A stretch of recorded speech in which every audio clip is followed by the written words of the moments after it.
Comment te dire ce que je ressens? Tes bienfaits sont trop grands. Du fond de mon âme coule de larmes qui traduisent mes silences. Comment te dire ce que je ressens? Tes bienfaits sont trop grands. Du fond de mon âme coule de larmes qui traduisent mes silences. Que ma vie soit une fleur, un parfum pour toi, Seigneur. Que ma vie soit une fleur, un parfum de bonne odeur. Devant toi je me repens, fais de moi ce que tu voudras. Devant toi je me repens, fais de moi ce que tu voudras.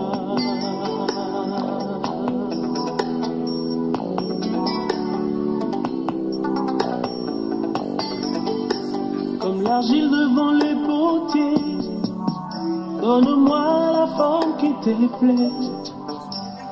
Fais toutes choses en ton temps, je serai toujours confiant. Seigneur, observe mes voies, garde-moi près de ta croix. Je voudrais habiter chez toi. Maroda la sainteté de bonjour. Bonjour le frère Junior.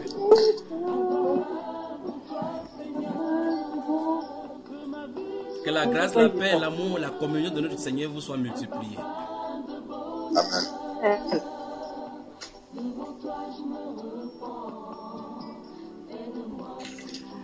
Savez-vous que je vous aime? On le sait, frère. On le sait, c'est réciproque.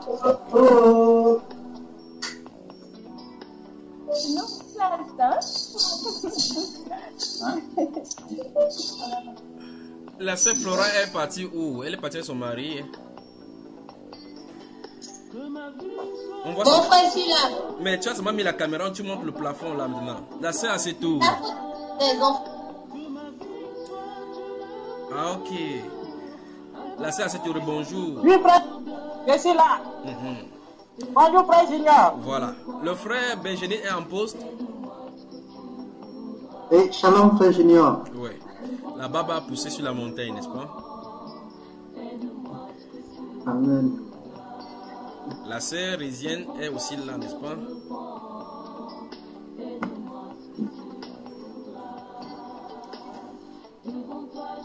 Je suis là, frère Junior. Elle est en poste.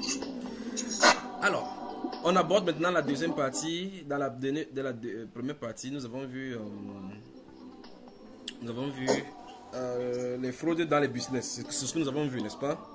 Donc nous abordons la suite des questions dont notre frère posé dans la première partie. L'ordination, d'où ça vient, la présentation des enfants. Et les visites on en fait. Les visites que nous voyons, ça pullule sur YouTube aujourd'hui. Telle personne dit, j'ai vu telle personne en enfer. D'autres disent, non, c'est telle chose, j'ai vu telle autre chose. Non. D'autres racontent des choses contradictoires. Le même Jésus a montré telle personne en enfer. L'autre personne vient encore avec ce même Jésus que je sais, Jésus n'a pas montré quelqu'un, que la personne est plutôt au paradis. Les chrétiens sont désemparés aujourd'hui là. Qu'est-ce qu'il en est? Donc, choisissez donc maintenant, je ne sais pas, le frère qui a posé les questions. Nous abordons lequel des questions maintenant. Il y a l'ordination, la présentation des enfants au Seigneur, la visite en enfer qui reste à épurer avant qu'on passe aux questions suivantes.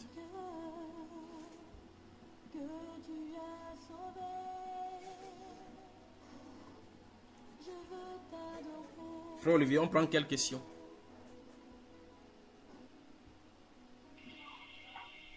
On peut... Oh, vous m'entendez? C'est un succès. Frère Junior. Oui. Ok. Je disais qu'on peut prendre par exemple l'ordination et la présentation des enfants, on le met ensemble comme ça, puis après on tombe dans les visites en enfer. Voilà, justement, puisque les deux sont jumelés, ils sont liés d'une façon ou d'une autre, n'est-ce pas, frère? Voilà, c'est ça. Que Dieu te bénisse. Alors les autres frères, si vous êtes d'accord, on procède ainsi.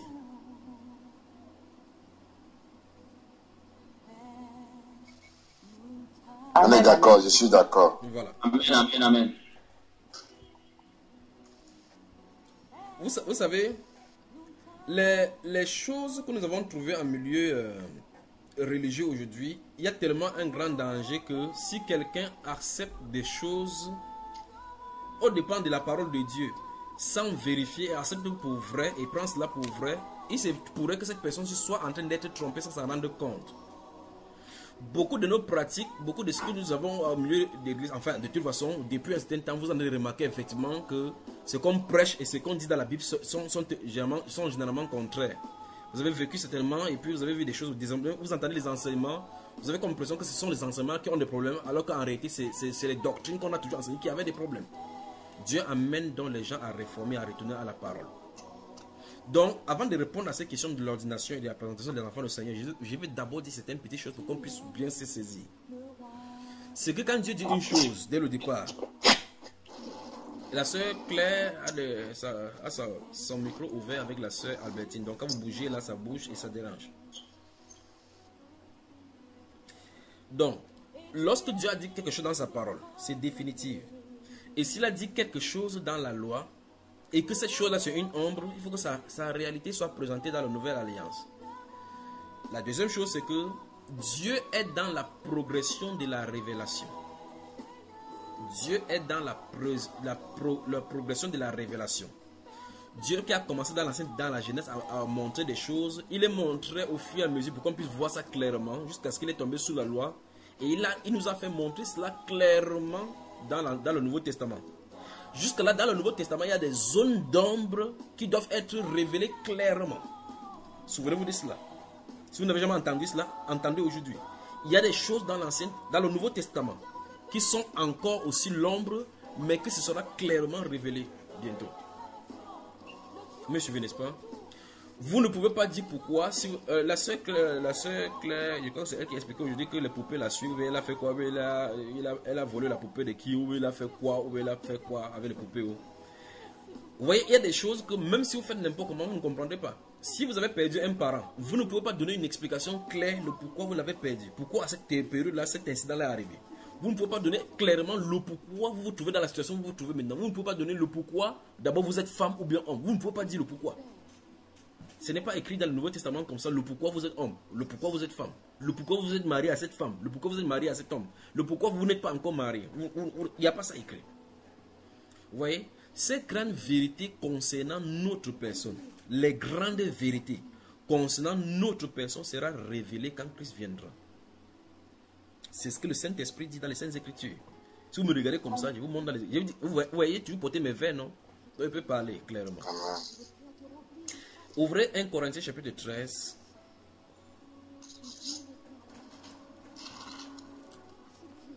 Quand quelqu'un va entendre, on va dire que mais on dit que le Nouveau Testament a tout révélé. Que non, c'est pas ce que ça nous dit. Ça nous dit il y a des ombres dans le Nouveau Testament que personne ne peut éclaircir. Et Dieu l'a mis comme ça.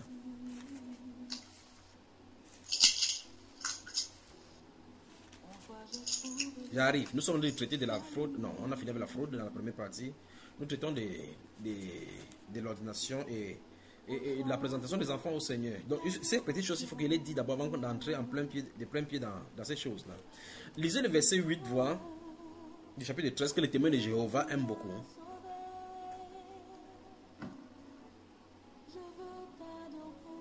L'amour ne périt jamais. Les prophéties prendront fin. Les langues cesseront. La connaissance disparaîtra. Verset 9. Car nous connaissons en partie et nous prophétisons en partie. Verset 10. Mais quand ce qui est parfait sera venu, ce qui est partiel disparaîtra. Verset 11. Lorsque j'étais enfant, je parlais comme un enfant. Je pensais comme un enfant, je raisonnais comme un enfant. Lorsque je suis devenu homme, j'ai fait disparaître ce qui était de l'enfant. Verset 12 enfin. Aujourd'hui, nous voyons au moyen d'un miroir d'une manière obscure. Stop. Mais Vous avez entendu ça? Vous avez entendu ce que l'apôtre a dit là? Il ne parle pas de ceux de la loi. Il a dit aujourd'hui. Donc il parle sous la grâce. Donc sous la grâce, il y a l'obscurité. Sous la grâce, il y a l'obscurité qui n'a rien à voir avec l'obscurité de l'Ancien Testament. Il y a l'obscurité dans la nouvelle alliance qui sera révélée et éclaircie par la lumière, l'éclatante venue de notre Seigneur. Alors, relis encore ça, mon frère, le verset 12. Aujourd'hui, nous voyons au moyen d'un miroir d'une manière obscure. Oui. Mais alors, nous verrons face à face. Aujourd'hui, je connais en partie, mais alors je connaîtrai comme j'ai été connu. Vous avez entendu ça? Vous avez entendu ce langage-là? Je connaîtrai comme j'ai été connu. Alors, c'est vrai, on dit que tout sur ta personne, le pourquoi tu es né, telle chose t'était arrivée dans l'enfant, telle chose, telle personnalité était morte, telle personne qui te fait du mal, ta tante qui voulait te tuer à sorcellerie, toutes ces choses, même si tu veux n'importe comment, tu peux pas connaître. Oui, la Bible déclare que les choses cachées sont à l'Éternel, les choses révélées c'est pour lui, c'est pour ses enfants. Mais il n'est pas obligé de tout révéler sur nous. Parce que là-bas, clairement, on dit clairement que nous voyons comme au moyen des miroirs. Et le miroir réfléchit seulement. Donc ce sont des réflexions que nous sommes en train de voir. Les réflexions, quand quelque chose réfléchit pour projeter une image. Alors, donc, il faut que ces choses soient claires avant que je n'avance. Dans l'Ancien Testament, donc, se trouvent des choses en nombre. Le Nouveau Testament éclaircisse là. Pour les gens qui doivent lire, si vous voulez lire le livre d'Exode, Lévitique et Nombre, et puis Deutéronome, et puis lire pleinement le livre d'Hébreu. Vous allez comprendre effectivement comment l'apôtre Paul passe le temps à expliquer ces choses-là qui étaient de l'ombre et ainsi de suite. Mais maintenant, je ne vais pas m'atteler là-dessus à expliquer ce qu'il a déjà expliqué. Je vais dire quelque chose. C'est que si quelque chose est de l'ombre, et que sa réalité est déjà venue, ça ne doit plus venir sur la scène pour être fait. C'est la première des choses. Par exemple, le bouc qu'on offrait, le sang qu'on offrait pour les sacrifices, même si quelqu'un dit pour la bonne intention qu'il a une révélation claire que Dieu est venu lui dire qu'il faut qu'il donne le mouton en sacrifice. Tout ce qu'il fait là, c'est la fraude. Vous voyez ce que les musulmans font là. Encore que même on n'a pas obéi, on n'a pas donné qu'ils font la fête des moutons, qu'ils fassent ces choses-là. Qu'ils ordonnent que non, chaque famille fait les moutons. Vous voyez, ils embrouillent à gauche, ils embrouillent à droite. De toute façon, quand tu es dans la ténèbre, tu ne peux pas savoir où tu vas, dit Jésus. Alors, quand quelque chose est dans l'ombre et que la réalité a été déjà accomplie, on ne peut plus revenir avec l'ombre pour les faire accomplir. Parce que sa réalité est là. Quand la réalité est là, vous ne pouvez pas... Si vous voyez quelqu'un à votre droite en train de venir, vous voyez son ombre au sol, vous vous fixez sur l'ombre. Quand la personne vient effectivement se présenter devant vous, vous ne pouvez pas laisser la personne devant vous, vous regardez encore à l'ombre parce que la personne est là pleinement. Vous me suivez, n'est-ce pas, frères et sœurs? Alors, Amen. dans la Bible donc, se trouvent 3 sacerdoces principales. Écoutez très attentivement. Je suis en train de parler de l'ordination maintenant. Dans la Bible parle de 3 sacerdoces. Le premier sacerdoce, c'est le sacerdoce mandianite. C'est le premier. Le sacerdoce mandianite.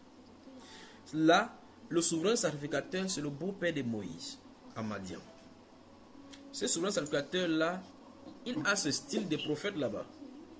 Vous savez d'où était sorti, comment ça s'appelle, Balaam? De Madian. Ok. Vous voyez effectivement comment il offrait les mêmes offrandes que Moïse offrait, n'est-ce pas? Amen. Voilà. La deuxième chose, c'est que la deuxième sacrificature ou sacerdoce, c'est le sacerdoce lévitique. Parce que Moïse vient sous Jéthro. Jéthro est déjà sacrificateur des Madians. Avant que Moïse reçoive plus tard le sacerdoce lévitique. Je ne sais pas si vous comprenez. Donc ce qui est premier, c'est le sacerdoce mandianite. Je vais y revenir dans un enseignement, le pourquoi Moïse allait consulter son beau-père et ce que Dieu a intérêt de faire avec Madian. Alors, il y a le sacerdoce mandianite, parce qu'en fait, dans le sacerdoce lévitique, se trouve incorporé le sacerdoce mandianite. Ce que les Madians faisaient se trouve incorporé dans le sacerdoce lévitique. Mais la chose, c'est que avant ces 2 sacerdoces-là, est prophétisé le sacerdoce de Melchisédek, dans Genèse chapitre 14. Vous y êtes? Lorsque Abraham rentre du combat et que Melchisédek vient au devant de lui dans Genèse chapitre 14, la Bible déclare qu'Abraham lui donna la dîme des taux. Hébreu chapitre 7 nous explique, si vous lisez les 7 premiers versets de Hébreu chapitre 7, Hébreu chapitre 7 nous explique que ce n'est pas Moïse, ce n'est pas notre père Abraham qui a en réalité payé sa dîme. Comme les pasteurs ont des têtes tordues de l'argent là. Ce n'est pas Moïse, ce n'est pas Abraham qui payait la dîme, mais c'était Lévi qui était au sein d'Abraham dans ses règnes. Lorsque Abraham est allé au devant de Melchisédek, c'était lui qui payait la dîme. Je suis obligé de m'arrêter là pour bien vous expliquer les choses. Ouvrez Hébreu là, ouvrez Hébreu, on y va. Je vais enlever mes verres lorsque j'aurai fini de parler ces choses-là. Vous allez seulement voir mes yeux quand j'ai fini de parler.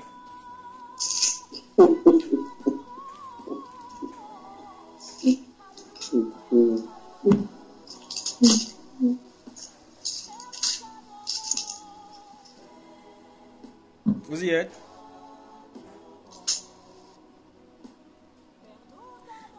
Quelqu'un, vous y êtes? Hébreu chapitre 7, je veux que quelqu'un me lise le verset 7 et 10 véritablement. Lisez bien avec la bonne lecture. Allons-y.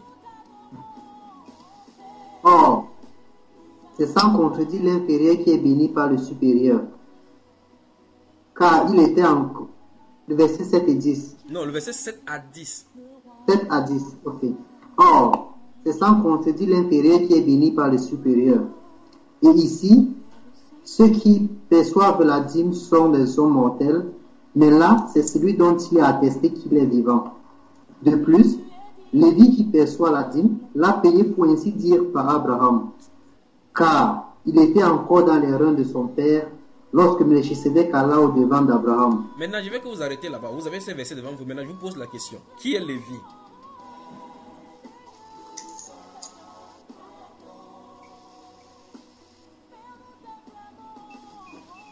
L'un des fils de Jacob.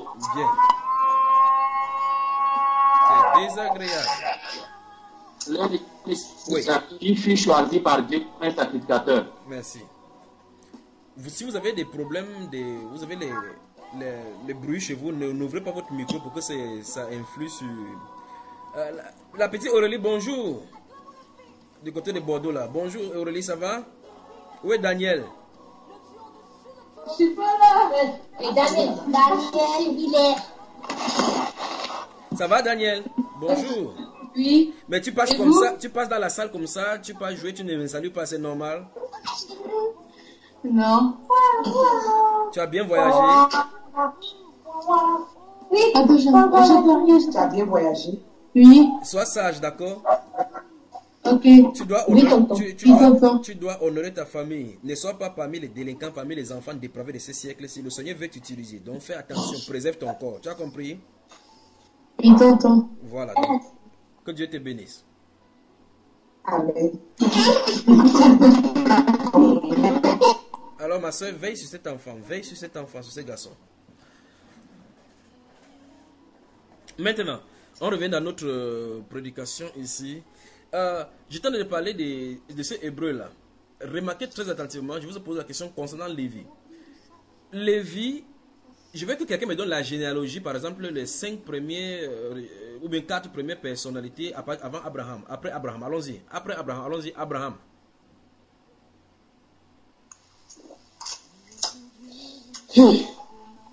Abraham, Isaac. Oui. Jacob, Joseph et ses frères. Voilà, Joseph et ses frères, merci frère. Donc vous voyez que ici on a un problème.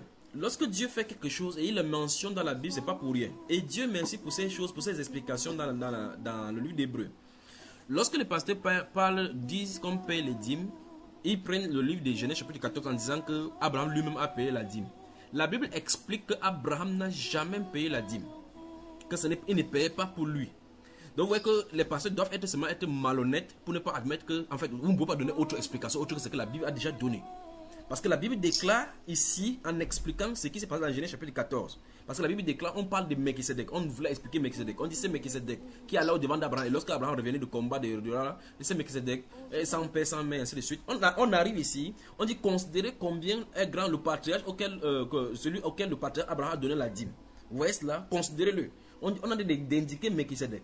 Puis on explique ici au verset 10, enfin au verset 10, 9 là, de plus Lévi qui perçoit la dîme. On dit Lévi, on dit clairement que c'est Lévi qui doit percevoir la dîme, parce que Lévi, le sacerdoce lévitique, le sacerdoce a eu à porter le nom de Lévi parce que c'était le Lévi avec qui Dieu avait fait alliance, comme le dit dans le livre de Malachie chapitre 2.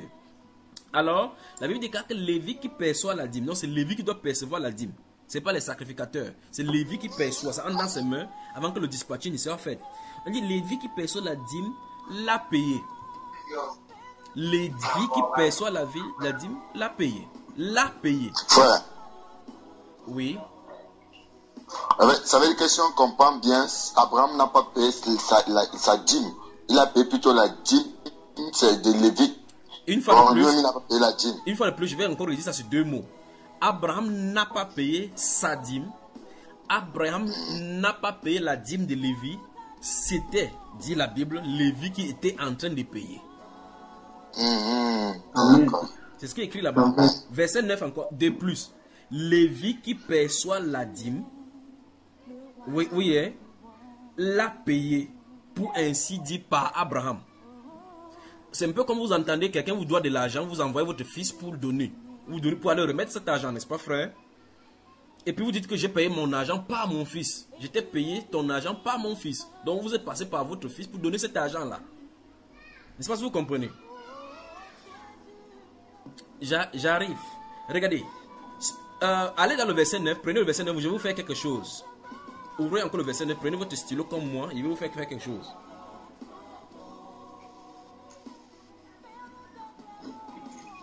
Vous y êtes? Soulignez Lévi. Soulignez seulement ce que je vous demande de souligner. Soulignez Lévi. Vous avez souligné?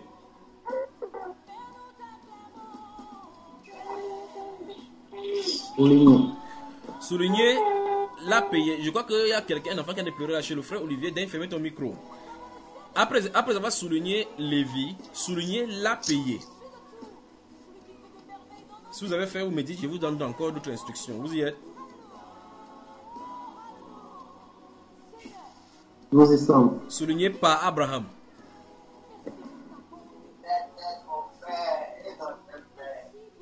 Maintenant, si vous avez souligné, je veux que quelqu'un me lise dans cette phrase-là ce que vous avez souligné. Hein. Allons-y, en commençant par le premier. Allons-y, vous lisez comme si c'était une phrase. Allons-y. Lévi l'a payé par Abraham. Voilà. Alors vous ressortez maintenant ce qu'on dit dans ces versets. Vous avez vu ça? Elle apostrophe dans la payer est mis pour la dîme qui précède. Parce que vous voyez payer là et accorder. E accent aigu et mieux. Parce que la dîme c'est au féminin. Donc Lévi l'a payé. A payé quoi? La dîme. Et Lévi a payé la dîme par Abraham. Donc c'est pas Abraham qui a payé la dîme, n'est-ce pas mes frères? Donc si vous voyez votre pasteur qui dit que non, la première mention de dîme c'est dans Genèse chapitre 14, c'est une bonne histoire, c'est une bonne information qu'il vient de vous donner. S'il dit que c'est Abraham qui payait la dîme, dit que non frère, c'est une fausse information parce que la Bible dit que c'est Lévi qui payait la dîme. Il demande que où est-ce que Lévi était, est-ce que Lévi existait à cette époque? Vous dites que le verset 10 dit que car il était encore dans les règnes de son père, lorsque Melchisedec allait au devant d'Abraham. Maintenant, je pose la question, est-ce que Abraham est le père de Lévi? Direct.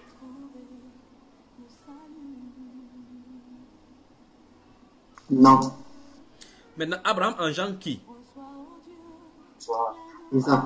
Isaac engendre qui? Jacob. Jacob engendre qui? Siméon, Ruben, ensuite Lévi. Les 12 plus sa fille et sa soeur 13, n'est-ce pas? Les 13, n'est-ce pas? Oui, frère. Là, je vous pose une question. N'essayez pas de me tourner. Je veux que vous me répondiez. Pourquoi c'est spécifiquement Lévi qui a de payer la dîme ici à Melchisedec? Pourtant, parce que si c'était... écoutez-moi très attentivement. Si c'était Isaac, au moins si on disait que c'était Isaac, on pouvait comprendre que c'est l'enfant qui sort de son ventre. C'est normal, pas vrai? Mais ici, Isaac sera dans le ventre. Il va sortir à ce moment-là. Il va sortir. Puis, Isaac lui-même va engendrer deux fils. Ismaël et Jacob. C'est ça, non? Ésaü et Jacob. La conséquence ne passe pas par Ésaü, ça passe par Jacob. On ne dit pas que non seulement que c'est Jacob qui paye, mais on ne dit pas que non seulement c'est pour tous les fils, mais on dit que c'est l'un seulement des fils qui paye. Et on l'appelle que c'est Abraham son père. Donc normalement il y a Isaac, il y a Jacob, il y a les 12. Pourquoi c'est Lévi qu'on cite que Lévi a payé la dîme? Je veux que vous m'expliquiez.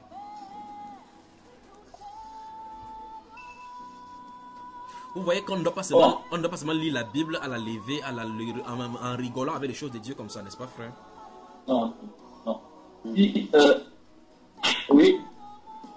Si vous m'entendez? 5 sur 5. Bon. Si on voit bien, c'est la 4e génération. Oui. La 4e génération, vous savez, après du patriarche Abraham. Oui. Donc, c'est Lévi qui vient payer. On voit la position aussi de Lévi. Je crois que Lévi Et troisième et quatrième, Lévi est troisième, n'est-ce pas? Oui. Ruben, Simeon, Lévi, oui. Voilà. Essaye de nous décortiquer ça, le frère Olivier. Décortique-nous ça, cherche. Et on voit là comment on appelle.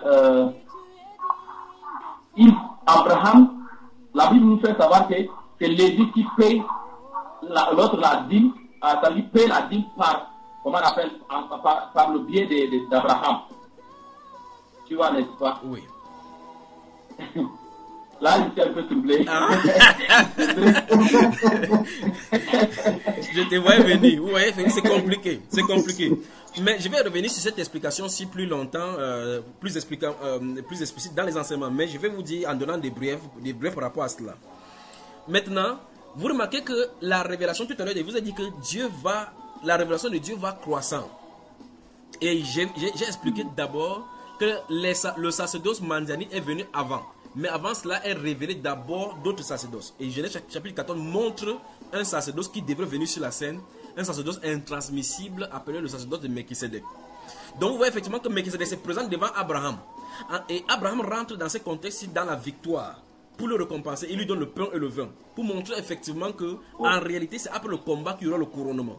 Après ce combat, maintenant Dieu lui-même va venir en scène lui-même pour exercer un sacerdoce. C'est ce sacerdoce maintenant qui montre que Melchisédek se présente à Abraham. Et la Bible déclare que quand le sacerdoce va se présenter, l'autre sacerdoce qui sera sur la place va se soumettre à ce sacerdoce. C'est pour ça que c'est Lévi qui lui-même qui doit payer. Vous comprenez, n'est-ce pas? Ça veut dire que ça peut... Vous m'entendez là? Oui, frère. Ça veut dire clairement que le sacerdoce lévitique devrait dans la suite des temps se soumettre et disparaître sous le sacerdoce de Melchisédek. Vous avez moi? Ça veut dire alors que le geste qui s'est passé entre Abraham et Melchisédek, c'est aussi une prophétie qui montre ce qui va arriver. Mais c'est ce que je suis en train d'expliquer ici depuis. C'est ce que je suis en train d'expliquer. C'est pour ça qu'il dit que lorsque quelque chose est prophétisé, ou mieux, est dans l'ombre, et que la réalité est là, ça ne doit plus venir sur la scène. Quand vous comprenez ces choses, vous allez comprendre pourquoi les gens qui passent le temps à dire que la dîme, ce sont des mangeurs tout simplement. Parce qu'ils ne comprennent pas ces choses-ci. Vous comprenez, n'est-ce pas? Oui. Dans ce livre d'Hébreux, chapitre 17, la Bible déclare au verset 11, si vous lisez du verset 11 jusqu'au verset 18, la Bible déclare que le sacerdoce a été changé. Or, la personne qui payait la dîme payait pour montrer qu'il doit se soumettre plus tard au sacerdoce lévitique, au sacerdoce de Melchisédek. Or, quand ça change, ça introduit, la Bible déclare que l'introduction d'un meilleur sacerdoce. Et donc, l'introduction du meilleur sacerdoce vient, les gens font toujours rentrer les gens encore sur le sacerdoce lévitique. Je ne sais pas si vous comprenez, on a des problèmes. Ils sont de tous ces choses-là parce que sous le sacerdoce lévitique, il y a une façon d'agir dans le culte. Il faut que je vous explique ces choses-là. Je vais expliquer jusqu'à on va toucher l'ordination maintenant avec ces enfants-là. C'est pour ça que je suis passé par ici pour vous montrer clairement. Donc le sacerdoce lévitique est un sacerdoce temporaire pour conduire les gens à la foi, à la manifestation de la foi lorsque la foi viendrait. C'est ce que Galates chapitre 3 nous explique. Pourquoi dans la loi? Elle a été donnée à cause des transgressions pour nous garder comme un pédagogue jusqu'à la postérité à qui la promesse avait été faite. D'accord? Maintenant, avant que la foi vienne, nous les sommes gardés sous le joug de la loi. La loi étant, sous le joug de la loi. La foi étant venue, nous ne sommes plus sur ces pédagogues-là. Donc, dans la loi sacrificielle venant de Lévitique, sur le sacerdoce lévitique. Alors, donc, sur ce sacerdoce-là, Dieu dit clairement ici, par ces révélations, que le sacerdoce lévitique doit quitter la scène et qu'il doit se soumettre à un autre sacerdoce. Donc, ici, sont annoncés deux sacerdoces. C'est donc pour cela qu'on n'a pas dit que c'est les Ruben qui a donné la dîme, c'est Abraham, c'est Jacob, c'est Lévi. Parce que c'est Lévi, son alliance est avec Lévi. D'accord? Son alliance de sacerdoce est avec Lévi. C'est pour ça qu'on parle de sacerdoce lévitique. Vous êtes là, frère? Amen. Bien aimé. Oui. Abraham faisait ces gestes même. Il a fait un geste prophétique sans même se rendre compte que, comment on l'appelle, qu'il est en train de payer quelque chose pour son petit-fils, on peut le dire. Exactement. Et qui parle ici, ça veut dire qu'il parle ici avec un inconnu qui est aussi sacrificateur, qui parle ici aussi de l'aide de son enfant qui va figurer le sauveur du monde. Oui, exactement. Donc c'est une prophétie qui parle un peu de deux sacerdoces. Oui. Que on appelle Abraham a affiché dans cet acte. Oui.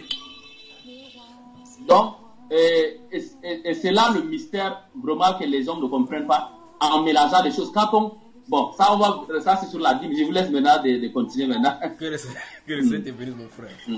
Vous voyez que toutes ces choses-là sont liées ensemble. Si on ne comprend pas ces choses, on va tomber toujours en dérision. Alors, dans le sacerdoce, ici, dans le geste de Genèse, chapitre 14, fait état de la rencontre et de la promesse entre Dieu et Abraham, parce que c'est le Père, la source de la foi, à qui la postérité, la promesse de la postérité a été donnée. Dieu donc lui dit par ces gestes que la postérité que tu donnes avant que ça devienne en action, la descendance qui aura le sacerdoce va se soumettre au fils dont l'origine remonte aux temps anciens, qui n'a ni père, ni mère, ni sang, ni sang. Vous ne vous posez pas de questions qu'on dit qu'il est roi de Salem et ainsi de suite. Ce n'est pas un royaume qui est sur la terre. C'est le sacrificateur qui vit pour toujours dans un royaume éternel. Et Abraham n'a pas eu peur de lui, il n'a pas dit que celui-ci sort d'où. Vous voyez? Parce que le prophète le connaît. Le prophète Abraham le connaît. Et remarquez très attentivement qu'Abraham a dit qu'il ne prend pas quoi que ce soit par rapport au truc de la victoire. Là. Pourquoi on ne dit pas que ce sont tous ceux qui l'ont enrichi? Le frère Prince, bonjour et bienvenue. Bonjour, frère Junior. Voilà, on ne te voit pas. Il faut, ta famille. Oui, il faut que la famille te voie. Mets ta caméra. La première réaction que vous devez avoir, c'est chaque fois quand vous connectez, c'est au moins le temps. Vous êtes distants les uns les autres. Mettez les caméras pour pouvoir vous voir. D'accord? Mettez les caméras pour pouvoir vous voir, pour communier. Là, c'est mieux comme ça. Voilà. Frère Junior. Oui, mon cher frère Olivier. Je voudrais un peu parler quelque chose sur la caméra, l'importance de la caméra que les frères et sœurs ignorent ça sous un angle spirituel. Oui, mon frère. Quand nous connaissons comme ça, Dieu peut révéler la vie de quelqu'un en présentant l'image qu'on a vue physiquement là. Oui. Donc, on peut partager à un frère ou bien une sœur. Oui. Mais si on est là, on ne se connaît pas, ça c'est vraiment c'est pas tellement bien. C'est ce que je voudrais un peu dire. Vraiment, il y a l'importance de se voir dans la caméra. Que Dieu te bénisse. Ce mur-là doit être brisé. Quand vous connectez à la caméra, il n'y a pas de choses à cacher. Encore même que vous êtes dans la communion, vous êtes dans la communion fraternelle. D'accord? Quand les gens sont dans le coin, ils veulent causer, ils font des, vous appelez chat, quoi, ils font avec la caméra. Vous parlez de la Bible, vous ne vous voyez pas. Quelqu'un peut être, c'est pour ça que j'insiste que vous mettiez la caméra pour que je vous voie que vous êtes concentré sur ce que je suis en train de dire. Parce que si elle fait ça et que maman Charlotte est en train de préparer, maman Abel est en train de préparer la sauce tomate là, il va d'abord l'interpeller, qu'elle vienne s'asseoir pour écouter. Parce que c'est ce qu'on a dit là est important. Il faut qu'il soit sûr que les interlocuteurs sont en train de m'écouter. Sinon vous êtes déconcentré, vous dites oui, vous bougez la tête alors qu'on n'est pas en train d'écouter. Donc on laisse le travail de Marthe, lorsqu'on a parlé de la parole, on s'échange la parole en se voyant. Alors le frère Prince, ferme le micro, la maman Abetine, fermez le micro. Fermez le micro, comme ça on continue. Et permettez-moi de développer ceci jusqu'à définir, puis je vous passe la parole. Donc si vous avez quelque chose à dire... Fermez la porte. Je ferme la porte. Vous voulez que je ferme la porte comment ici? Je ne peux pas vous fermer la porte de mon cœur. Moi, je vous aime. D'accord? Alors, je tente de dire donc que permettez-moi que je développe ceci et puis je reviens vers vous. Je vous passe la parole. Donc, si vous avez quelque chose, parce que je peux être en train de parler comme ça, quelque chose vous monte sur le cœur. Si vous n'écrivez pas, ça va disparaître. Donc, ayez un stylo entre les mains. Quand vous me posez des questions, j'ai une feuille sur laquelle je note les questions. Alors, et une feuille également, pendant que je suis en train de parler, si vous avez des questions à noter, vous notez et puis vous revenez. Donc, il faut qu'il développe ces choses-ci. On comprend, d'après ce que je suis en train de dire, qu'il y a la loi et il y a les choses de la loi qui devraient s'accomplir. Il y a des principes de cette loi-là. Il y a des sacerdoces et le sacerdoce de Lévitique devrait faire place au sacerdoce de Melchisedec. Et effectivement, ça a pris pas parce que sur la terre maintenant, nous ne voyons pas ces sacerdoces. Mais, souvenez-vous, ces sacerdoces vont encore refaire surface chez les Juifs. C'est ce que la Bible nous prophétise.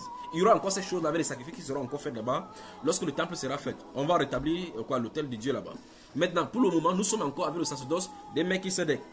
Alors, ces sacerdoces étant introduits, ces sacerdoces a dans les modalités. Sur le sacerdoce lévitique, prenez le livre d'Exode, notez les chapitres 28, chapitre 29 des sacerdoces, lévitiques.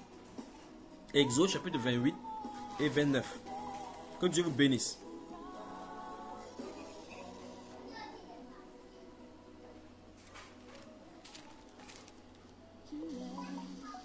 Vous y êtes?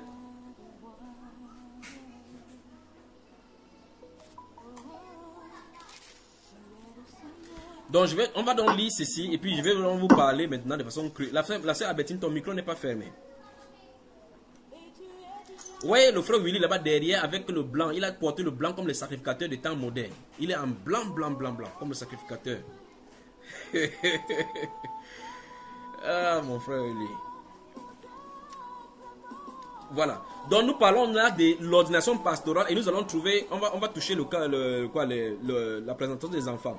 Alors la question, en fait, la question qu'on va dégager maintenant, c'est les pasteurs vont faire des formations aujourd'hui. À la suite de leur formation, ils achètent des toges et au-delà, ils achètent des toges, des choses. Et dans une cérémonie de ce qu'on appelle la consécration officielle, on les présente en assemblée en faisant des pompes, des choses pompantes tout autour.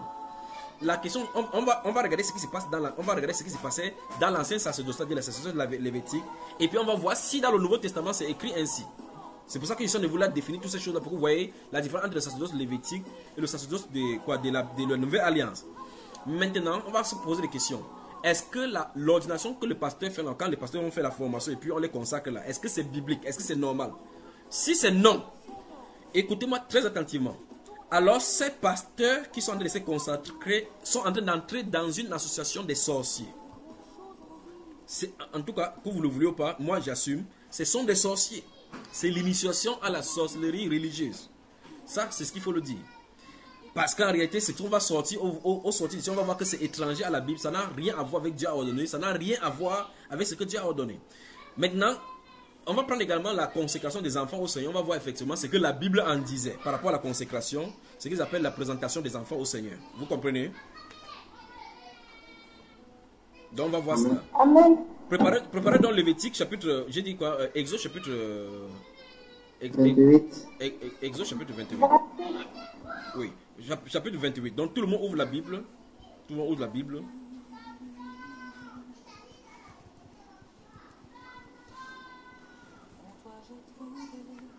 Le salut.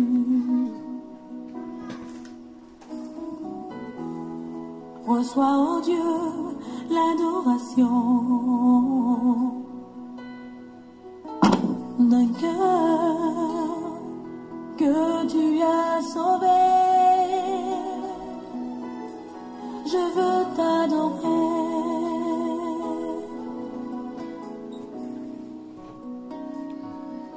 Oh, je veux t'adorer.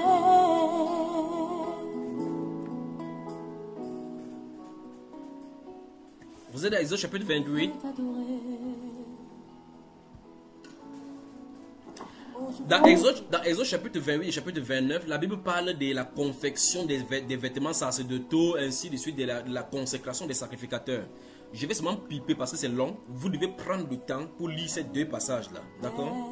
Vous devez prendre le temps pour lire ces deux passages, ces deux livres-là, pour pouvoir voir à la lumière de ce que nous allons dire aujourd'hui. Nous allons donc voir au travers de là, parce que nous avons défini qu'il y a deux sacerdoces concernant la Bible, mais il y avait un premier sacerdoce qui était là, mais qui est contenu dans le deuxième sacerdoce. Tandis que le sacerdoce mandianique a été incrusté et injecté dans le sacerdoce lévitique. Et le sacerdoce lévitique a fait place dans le sacerdoce de Melchisedec. D'accord? Donc, il faut qu'on voit certaines choses concernant le sacerdoce lévitique. Et c'est ça qu'on va voir ici maintenant. Puis on va se poser des questions sur les autres sacerdoces. Le deuxième sacerdoce dont le sacerdoce lévitique a fait place. C'est ça qui va nous meubler maintenant. Et on va donc toucher par ricochet donc l'une des choses donc, qui appartiennent donc à cette sacerdoce-là, la présentation des enfants au Seigneur. Parce qu'il y a des gens qui, les dimanches matins, ou bien il y a des services de consécration où on dit qu'on présente les enfants au Seigneur. On va voir si c'est scripturaire, ce qu'ils sont en train de faire. Alors, Lévitique, Exode chapitre 28. Vous y êtes? Je vais lire à partir du verset 1 du chapitre 28. Donc, vérifiez dans les Saintes Écritures. À partir du verset 1 du chapitre 28 d'Exode. Fais approcher de toi Aaron, ton frère et ses fils, et prends parmi les enfants d'Israël, et prends-les parmi les enfants d'Israël, pour les consacrer à mon service dans le sacerdoce. Vous voyez le groupe de mots, n'est-ce pas? Pour les consacrer, pour les mettre à part, pour les sanctifier, les séparer de leurs frères afin qu'ils entrent dans le service. Il dit pour les consacrer à mon service dans le sacerdoce. Aaron et les fils d'Aaron, Nadab, Abihu, Éléazar et Itamar. Verset 2. Écoutez très attentivement. Tu feras à Aaron, ton frère, des vêtements sacrés. Soulignez, vêtements sacrés.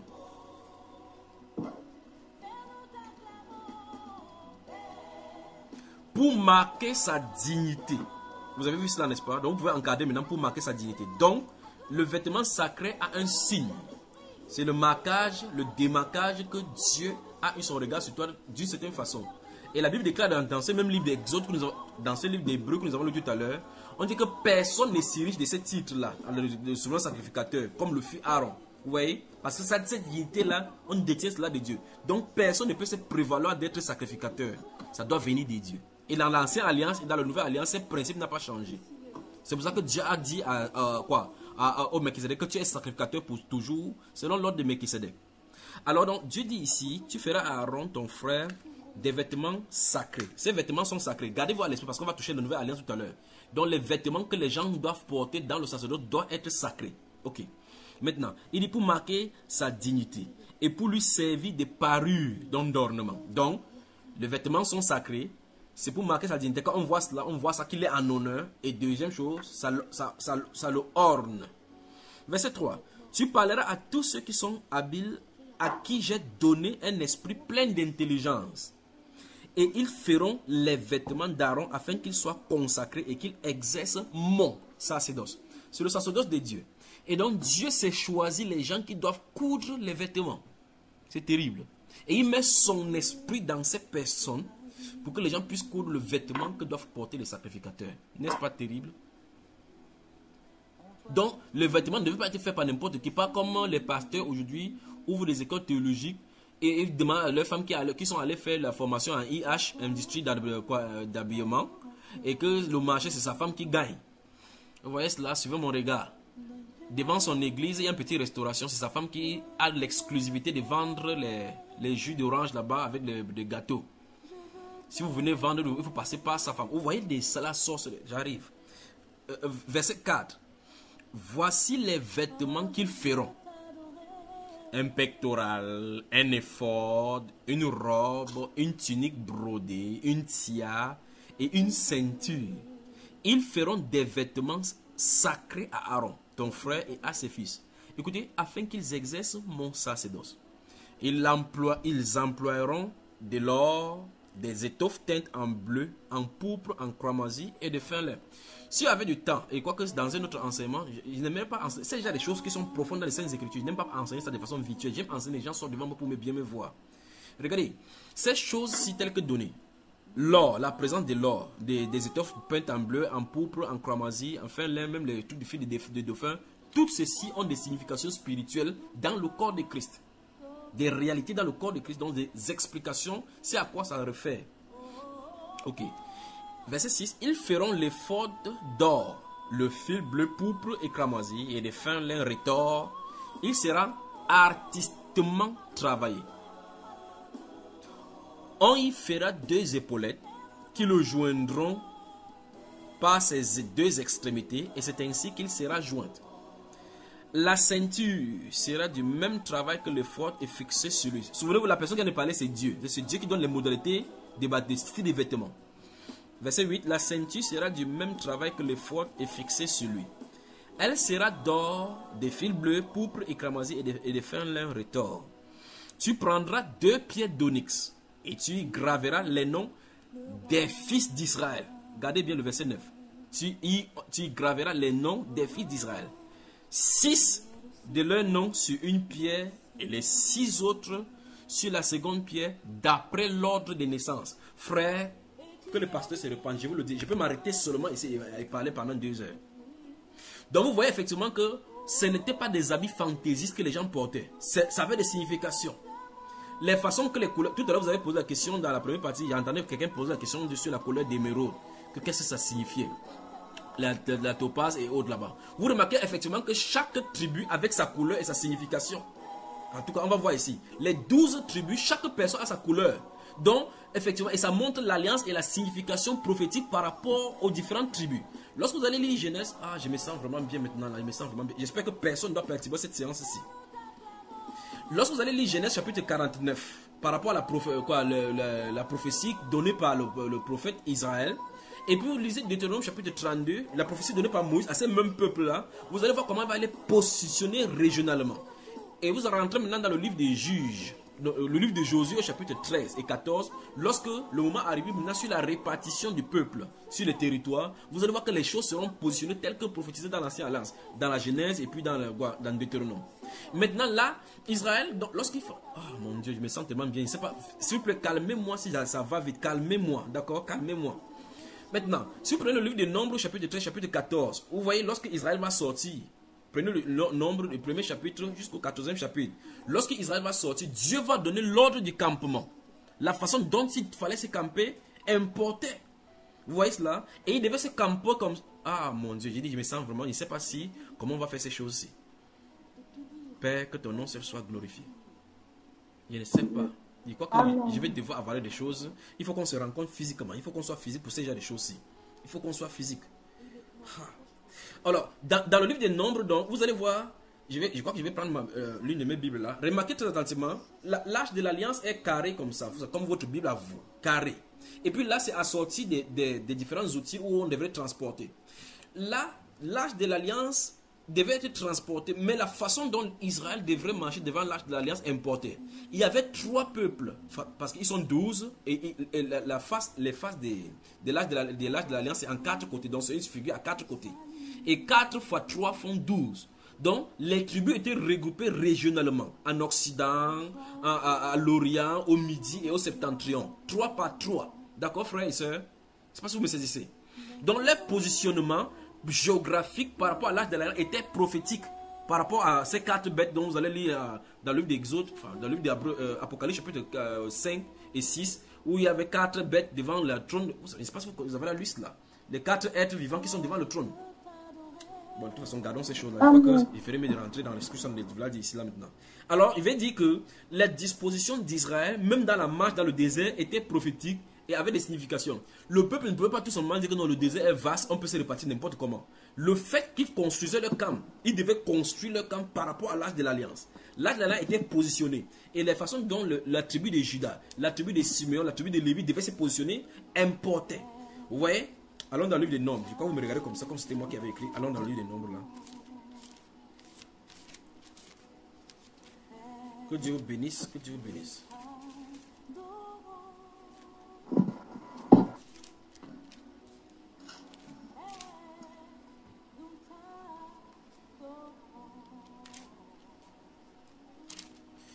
Vous y êtes?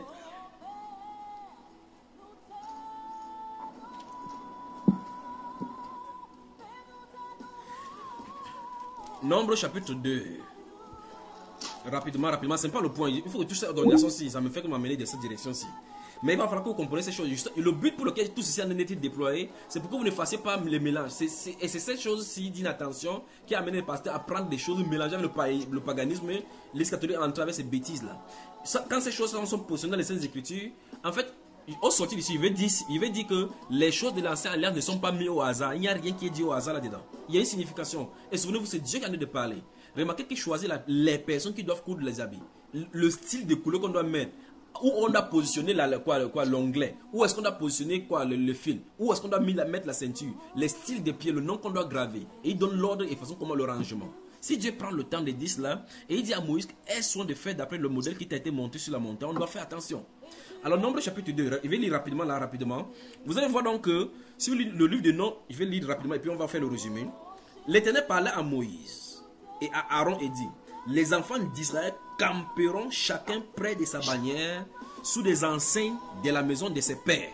Ils camperont vis-à-vis et autour de la tente d'assignation. Maintenant, écoutez bien. 1.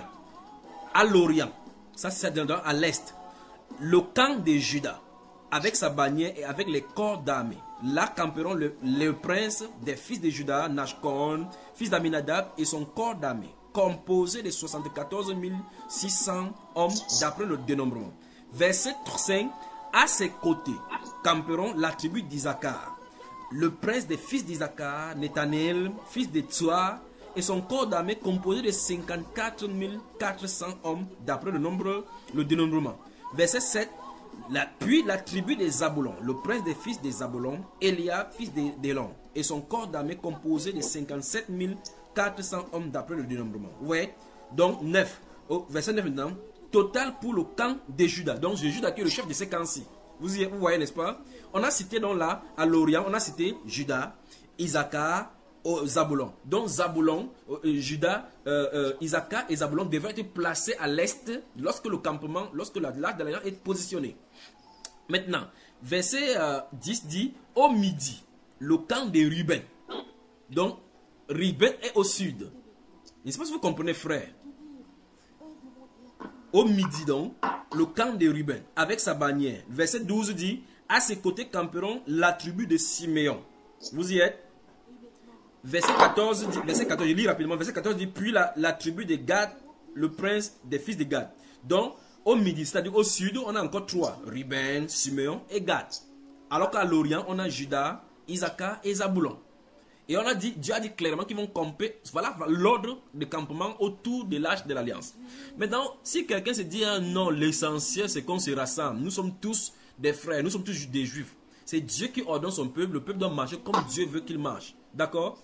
Donc en résumé, si vous tracez les 4 points cardinaux, c'est parce que vous savez tracer les 4 points cardinaux. Si vous tracez les 4 points cardinaux, vous avez au nord, le septentrion c'est au nord. Vous avez la tribu de Dan. Donc vous allez continuer le chapitre 2 là pour que je revienne dans mon enseignement. Sinon je suis obligé de lire tout cela. Donc si vous tracez les 4 points cardinaux, ou bien si vous faites votre main comme la croix, vous faites votre main comme ça, vous ouvrez vos deux bras. D'accord? Si vous ouvrez vos deux bras, vous allez avoir votre tête se situe donc au nord, c'est-à-dire au septentrion. Les pieds sont au midi, c'est-à-dire qu'au sud. Votre main droite est à l'orient et l'autre est en occident. D'accord mes chers frères? Maintenant, quand c'est positionné comme ça, d'après ce qu'on a dit ici, le nord, c'est-à-dire qu'au septentrion, nous avons la tribu de Dan, la tribu d'Issachar, puis la tribu de Naphtali. D'accord? Mais au sud, maintenant, comme on vient de voir à midi, au midi, nous avons la tribu de Ruben, la tribu de Siméon, puis la tribu de Gad. Et puis, de l'autre côté maintenant, du côté de l'Orient, de l'Occident, nous avons quoi? Benjamin, Manassé et Ephraïm.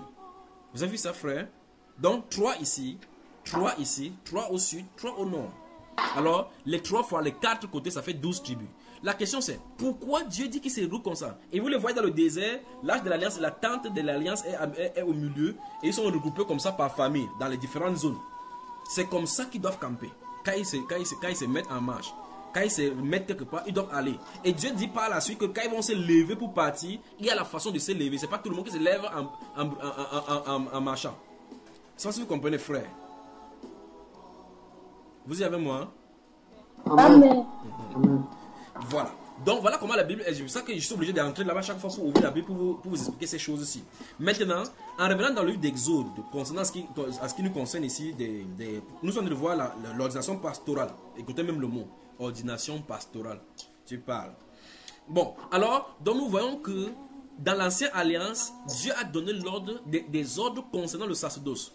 Tout était régularisé au point où il n'y avait rien que quelqu'un peut poser la question que telle chose va être fait comment. Quand quelqu'un vient devant la tente d'assignation, on sait ce qu'il doit faire. On sait ce qu'ils doivent être fait. Et les gens qui doivent faire, tout est régularisé. Même les gens qui devraient, quand on levait le camp pour aller à un autre endroit, il y avait des gens qui étaient spécialisés seulement pour démonter les tentes. Ceux qui démontaient les tentes, ce n'était pas eux qui emportaient. Vous voyez, il y avait des gens qui sont là uniquement pour porter. D'autres personnes qui doivent seulement porter l'arche de l'alliance et sur leurs épaules. Quand plusieurs fois dans les enseignements, j'en ai parlé par rapport à ces choses-là. Alors donc c'est pour dire quoi? C'est que Dieu non seulement a choisi qui doit faire quoi, mais a ordonné lui-même dans le sacerdoce les gens qui sont censés travailler de façon spécifique.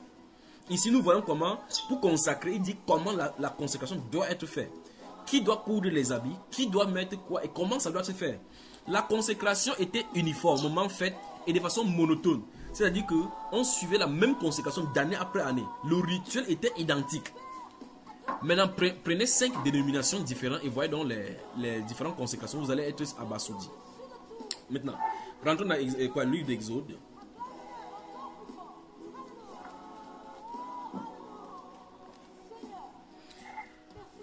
Vous y êtes?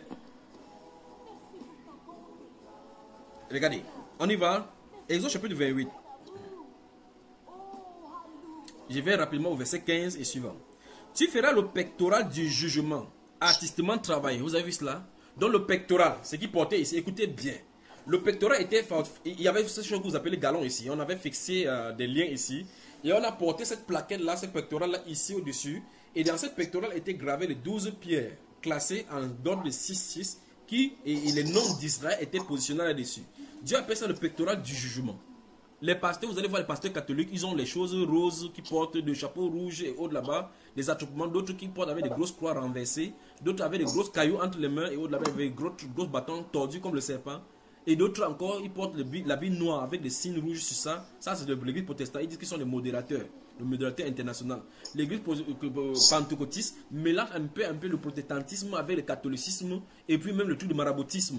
Donc, vous voyez, ils vont les voir avec noir, rouge, blanc, violet, tous les genres de couleurs. C'est des sorciers, je vous dis. C'est des sorciers. C'est des sorciers. Alors, continuons ici. Verset 17 dit... verset 15 encore, tu feras le pectoral du jugement artistement travaillé. Tu le feras du même travail que l'effort. Tu le feras d'or, des fils bleus, pourpre et cramoisi. Veuillez fermer le micro avant qu'on ne coupe pas ceci. Et des fins leurres de retors. Il sera carré. Il sera carré et double. Sa longueur sera d'un empan et sa largeur d'un empan. Donc Dieu donne même les mesures. Donc ce n'est pas n'importe qui choisit sa mesure. Tu encasseras une garniture de pierres, 4 rangées de pierres. La première rangée, une sardoine, une topaze, une émeraude. Émeraude. Vous avez vu cela, n'est-ce pas? Donc dans la première rangée. Voilà.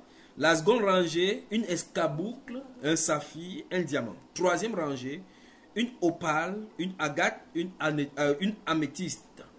Quatrième rangée, une chrysolite, un onyx, un jaspe. Ces pierres seront encassées dans leur monture d'or. Donc, à l'intérieur, vous savez, la pierre est taillée sous forme de carré. Et la chose qui reçoit la pierre à l'intérieur est faite en or. Et puis on taille la pierre, que ce soit la pierre d'émeraude, de chrysolite, ou bien d'onyx, ou bien de jaspe, on taille ça sous forme carré, un peu comme le morceau de sucre. Vous voyez cela, mais sous forme carré. Et puis on va les mettre dans les montures pour que ça soit fixé sur les fautes qui est cousu en fil bleu et fil bleu, cramoisi et retors. Verset suivant dit 21. Il y en aura 12 d'après les noms des fils d'Israël. Elles seront gravées comme des cachets. Chacune avait le nom de l'une des 12 tribus. Donc si ton nom est gravé sur la pierre de jaspe, cette couleur-là appartient à ta tribu. Et il y a une explication, dis-je. Il y a une explication. Je vais revenir dans un autre enseignement. Verset 22. Tu feras sur le pectoral des chaînettes d'or pur tressées en forme de cordon. C'est plein, c'est plein. Puis au verset 29, là-bas en bas. Lorsque Aaron entrera dans le sanctuaire, il portera sur son cœur les noms des fils d'Israël, gravés sur le pectoral du jugement, pour en conserver à toujours le souvenir devant l'Éternel. Amen. Maintenant, donc, je voulais qu'on lise là pour que vous voyez effectivement le style des vêtements que les gens portaient, la façon que les couleurs, les différentes choses et les significations. La Bible nous explique ici que pour le cas des sacerdoces là, donc, là, pour le cas de la pierre, il était question qu'on porte cette pierre là, les noms qui sont gravés là-bas, et remarquez très attentivement que les pierres de jaspe et autres, ce sont des choses naturelles, c'est-à-dire que Dieu a fait comme ça et qui sont des pierres précieuses. Autrement dit, Dieu choisit Israël. Écoutez-moi maintenant, je vais dire. Si vous pouvez voir mes yeux, voyez mes yeux, mais je me sens vraiment bien. Le fait que Dieu a gravé les tribus d'Israël sur des pierres précieuses montre clairement que ces gens-là, leur amour est gravé de façon irrévocable devant Dieu.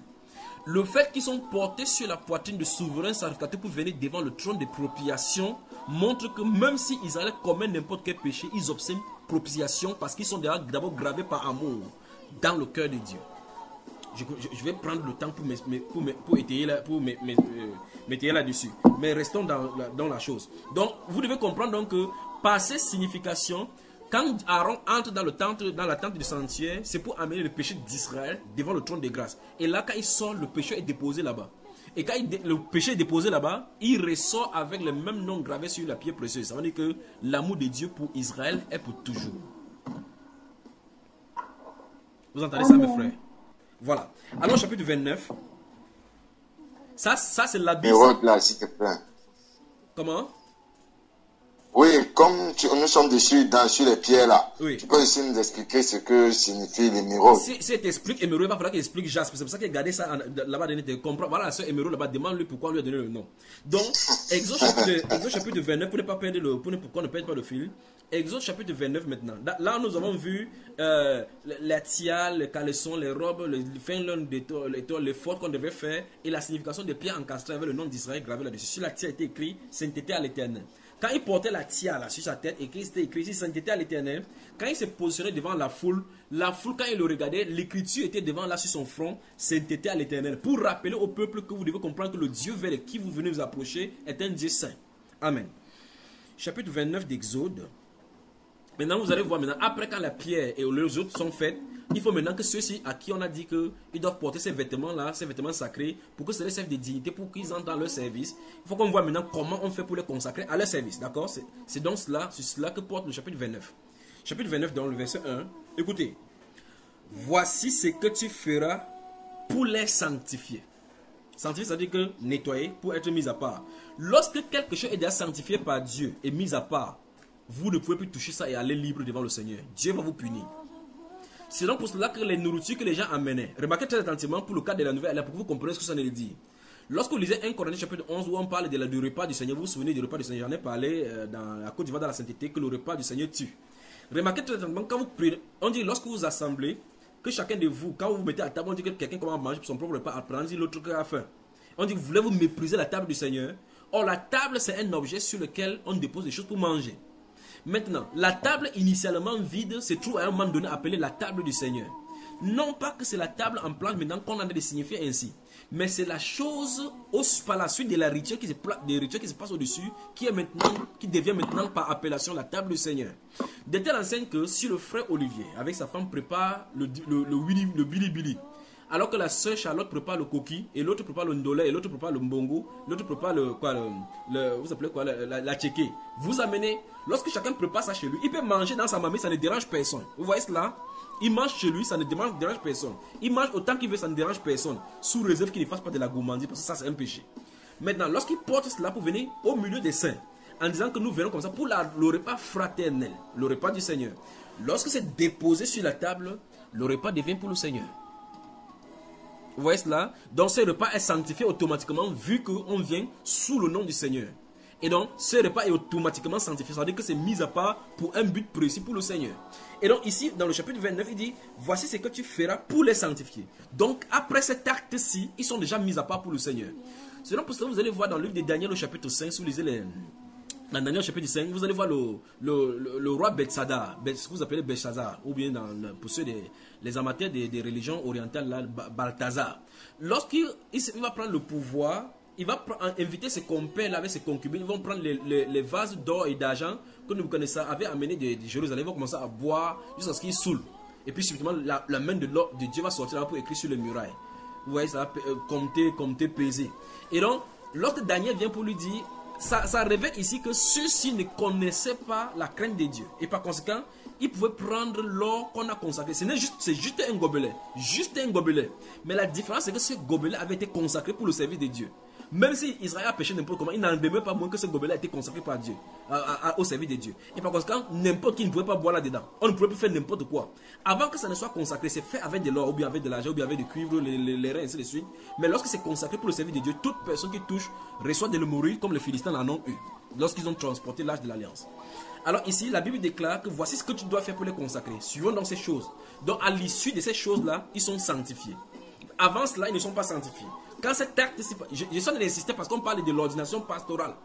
Et vous allez voir maintenant, on va répondre qu'est-ce qui sanctifie le pasteur, qu'est-ce qui les met à part. C'est sur ce point, c'est pour ça qu'il explique, je me suis à expliquer comme ça pour vous saisir. Ici, dans l'ancienne alliance, dans la saison lévitique, Aaron a été choisi par Dieu. Il y a un acte qui doit être fait pour qu'il entre en service, pour que désormais, il soit coupé du naturel, pour que la dignité lui soit conférée de façon spirituelle. De telle sorte que lorsqu'il fait une œuvre, il le fait en vertu, comme quelqu'un dit. Vous voyez un ministre par exemple qui représente un chef d'État ou bien un roi quelque part, il veut décerner une médaille. Le fait qu'on lui a donné l'autorisation d'aller faire décerner cette médaille, il dit qu'en vertu des pouvoirs qui me sont conférés, au nom du chef de l'État, je vous dessine cette médaille de la vaillance ou bien de chevalier de l'ordre de la valeur. Ces appellations sataniques qu'ils ont tous là, le monde là. Alors, quand ces personnes s'y font, il le fait parce qu'on lui a donné l'autorisation de le faire. Il représente une autorité. Donc, à cet instant, lorsqu'on va faire ça à Aaron, Aaron va entrer à chaque fois qu'il va faire le service. Il est endossé par le royaume du ciel. Je ne sais pas si vous me saisissez. Allons donc voir. Verset 1 encore du chapitre 29 d'Exode. Voici ce que tu feras pour les sanctifier, afin qu'ils soient à mon service dans le sacerdoce. Prends un jeune taureau et 2 béliers sans défaut. Fais avec de la fleur, de farine, de froment, des pains sans levain, des gâteaux sans levain pétris à l'huile et des galettes sans levain arrosées d'huile. Tu les mettras dans une corbeille en offrant le jeune taureau et les 2 béliers. Tu feras avancer, souvenez-vous de ceci, le taureau et le bélier doivent être sacrifiés, donc ça veut dire qu'ils doivent être égorgés. Verset 4, tu feras avancer Aaron et ses fils vers l'entrée de la tente d'assignation. Regardez le lieu où ils sont consacrés. De la tente d'assignation. Et tu les laveras avec de l'eau. Ah mon Dieu, vous parlez de Babylone dans l'église. Tu les laveras avec de l'eau. Soulignez, tu les laveras avec de l'eau. On y va. Verset 5, si vous avez souligné. Tu prendras les vêtements. Souvenez-vous du chapitre 28, on a parlé des vêtements. Ce n'est pas n'importe quel vêtements, les vêtements dont on a fait état dans le chapitre 28. Tu prendras les vêtements, tu revêtiras Aaron. Donc ça veut dire que c'est après avoir lavé. Vous parlez des pasteurs qui achètent leurs robes au marché. Ah mon Dieu. Tu prendras les vêtements, tu revêtiras Aaron de la tunique, de la robe, de l'éphod et du pectoral, et tu mettras sur lui la ceinture d'éphod. Tu poseras la tiare sur sa tête et tu placeras le diadème de sainteté sur la tiare. On y va. Verset 7. Écoutez, tu prendras l'huile d'onction. Soulignez l'huile d'onction. Je crois que dans notre enseignement, j'en ai parlé de ces choses-ci. Tu prendras l'huile d'onction, tu en répandras sur sa tête et tu l'oindras. Tu feras approcher ses fils et tu les revêtiras des tuniques. Verset suivant. Tu mettras une ceinture à Aaron et à ses fils et tu attacheras des bonnets aux fils d'Aaron. Le sacerdoce leur appartiendra par une loi perpétuelle. Tu consacreras donc Aaron et ses fils. Tu amèneras le taureau devant la tente d'assignation et Aaron et ses fils poseront leurs mains sur la tête du taureau. Tu égorgeras le taureau devant l'Éternel à l'entrée de la tente d'assignation. Ce n'est pas terminé. Tu prendras du sang du taureau. Tu en mettras avec ton doigt sur les cornes de l'autel. Et tu répandras tout le sang au pied de l'autel. Verset 13. Tu prendras toute la graisse qui couvre les entrailles, le grand lobe du foie, les 2 rognons et la graisse qui les entoure, et tu brûleras cela sur l'autel. Verset 14. Mais tu brûleras du feu, tu brûleras au feu hors du camp la chair du taureau, sa peau et ses excréments. C'est un sacrifice pour le péché. Tu prendras l'un des béliers et Aaron et ses fils poseront leurs mains sur la tête du bélier. Tu égorgeras le bélier, tu en répandras le sang et tu répandras sur l'autel tout autour.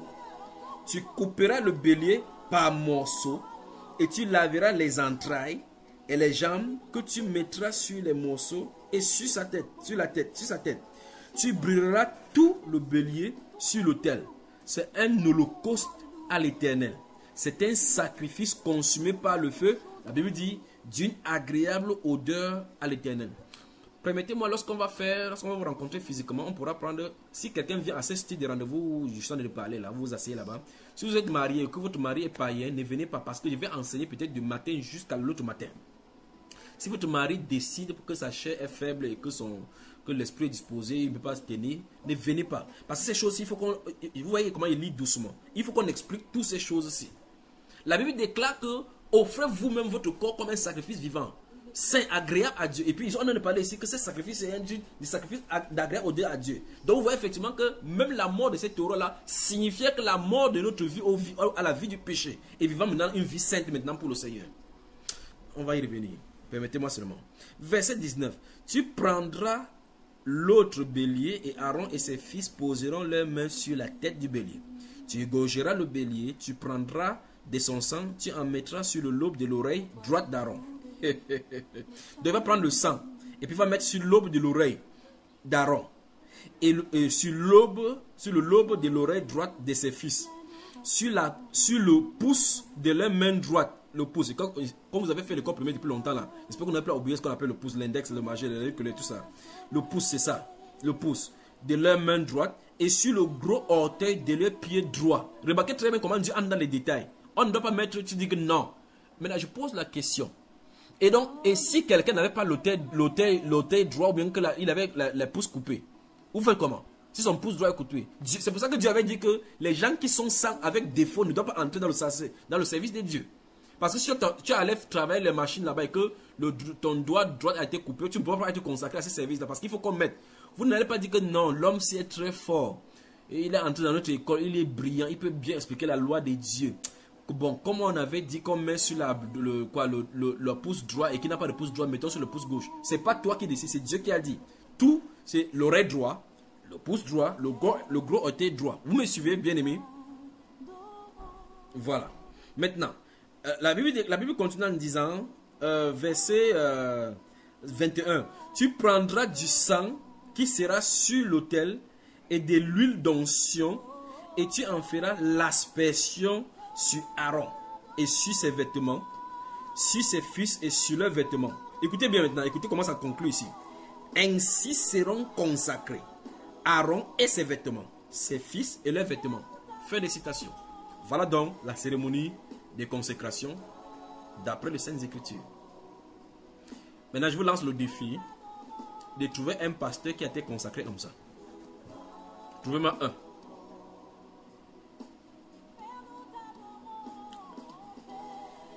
Mais j'ai comme l'impression que quelqu'un ici a un frère qui est pasteur ou bien c'est un père qui est pasteur. Essayez de me parler. Quelqu'un ici, c'est qui a un pasteur là ici? Venez me dire, vous avez assisté à la cérémonie de consécration. Ouvrez les micros maintenant.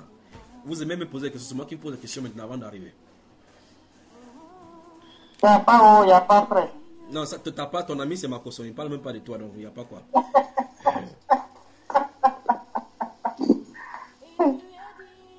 Ouais. Si vous avez des frères qui est pasteur, votre ami qui est pasteur, ou bien n'importe qui de votre propre pasteur, vous avez assisté à la cérémonie de consécration, vous avez vu des choses faites.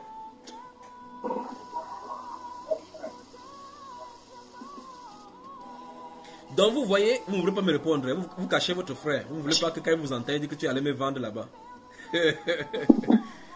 Maron dans la sainteté, bonjour. Bonjour, frère Junior. Bonjour, frère Junior. Mais frère Junior. Ne me pose pas la question, réponse seulement. Tu as des pasteurs, tu n'es pas des pasteurs. Non, il n'est pas des pasteurs. Oui, attends, par rapport à ce que tu as dit. Attends d'abord que les gens répondent. Attends d'abord que les gens parlent. Tu vas pas regarder ça. Qui a des pasteurs ici? Yeah.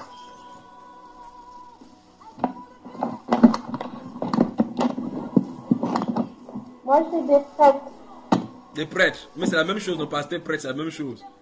Bon, n'en parlons pas de prêtres. Comme tu dis prêtres, c'est catholique. Non, nous savons que c'est Babylone la grande là-bas. Donc, n'en parlons pas. Restons sur les pasteurs. Alors, donc, vous voyez donc que si vous prenez 400 différentes dénominations, ce que les gens appellent église, et que vous voyez les cérémonies de consécration, vous allez voir 400 consécrations différentes. N'est-ce pas, frère? Alors, ces 400 consécrations différentes, telle consécration fait pour lui comme il veut. Il y a des pasteurs qui on verse l'huile d'olive sur eux, comme ça entre dans leurs yeux, il essaie de nettoyer. D'autres encore, quand on verse comme ça, il a la chair de poulet, il commence à... C'est pourquoi on dit que c'est l'onction qu'il a reçue. Mensonge. Mensonge. Vous voyez la cérémonie de consécration dont la Bible parle. Donc, c'est ainsi qu'on consacrait donc les sacrificateurs. Ils devaient entrer en service après cela. Et la Bible déclare dans le livre d'Hébreux que c'est comme ça que ça a été fait la consécration. Et en parlant de la consécration faite par le sang de Jésus, il dit que d'après la loi, les choses étaient consacrées par le sang. C'est pour ça que les législations avaient été consacrées avec les hommes et ainsi de suite. Maintenant, frère Nassirou, parle-moi, tu voulais dire qu'on a dit quoi là? Non, c'est par rapport à ces consécrations des pasteurs là. Oui. Les gens disent souvent que non, est-ce qu'on est obligé de faire tout? Dieu va comprendre. Bon, quand tu essaies souvent de leur dire que non, mais est-ce que c'est ça que vous appliquez? Ils disent que non, est-ce qu'on est obligé de faire tout? Dieu va comprendre comme ça. Bon. Bon, ce qui fait que on puisse pas les laisser toujours. Bon, écoutez-moi très attentivement maintenant. Si vous avez été attentif, et soyez attentif maintenant. Il n'y a aucune consécration sur la terre parmi les pasteurs qui est de façon directe ou indirecte ressemble à ceci. Aucune consécration. Bon, comme il dit déjà que il faut faire tout. Il y a des bruits. C'est chez la soeur Albertine. Soeur Albertine, il y a des bergers allemands qui viennent pour te chercher. Vous avez des problèmes avec les policiers. Et là, la soeur Albertine, le chien en train d'aboyer toujours là. C'est chez toi?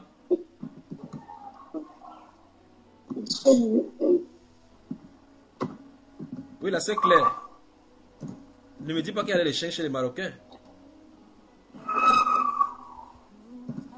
Non, c'est pas chez moi.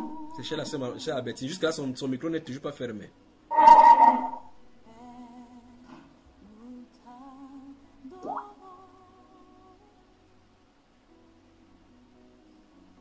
On peut avancer maintenant.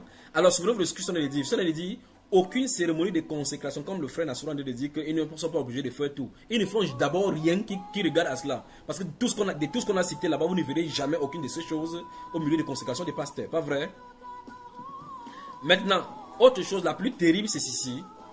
C'est que Aaron et ses fils ne sont pas venus à la consécration à l'issue d'une formation. J'espère que nous verrons le voir cela là-bas. C'est le choix de Dieu. Il a choisi Aaron et ses fils. Il dit, mets-les à part. Si vous lisez Nombre chapitre 18, là, par rapport à tout ce qu'il a de faire, mets-les à part pour qu'ils m'appartiennent pour le service. Aaron n'est pas allé dans une école de formation théologique pour savoir comment faire ou telle chose jusqu'à ce qu'on lui remet les diplômes. Ou on lui remet les diplômes, sa femme vient lui donner les fleurs en disant, ouh, il se filme avec la touche. On le met dans la maison comme ça pour signifier clairement qu'on est pasteur. Et puis on commence à sortir, on marche partout, on a les habits partout, on sache que c'est un grand pasteur. Il arrive dans les festivités, on le met. Alors la Bible appelle cela les pharisiens. Vous voyez, les pharisiens. Malheur à vous pharisiens. Si vous prenez le temps de lire Matthieu chapitre 23, qui pose des larges phylactères. Ils n'aiment pas être salués dans les places publiques, rabbi.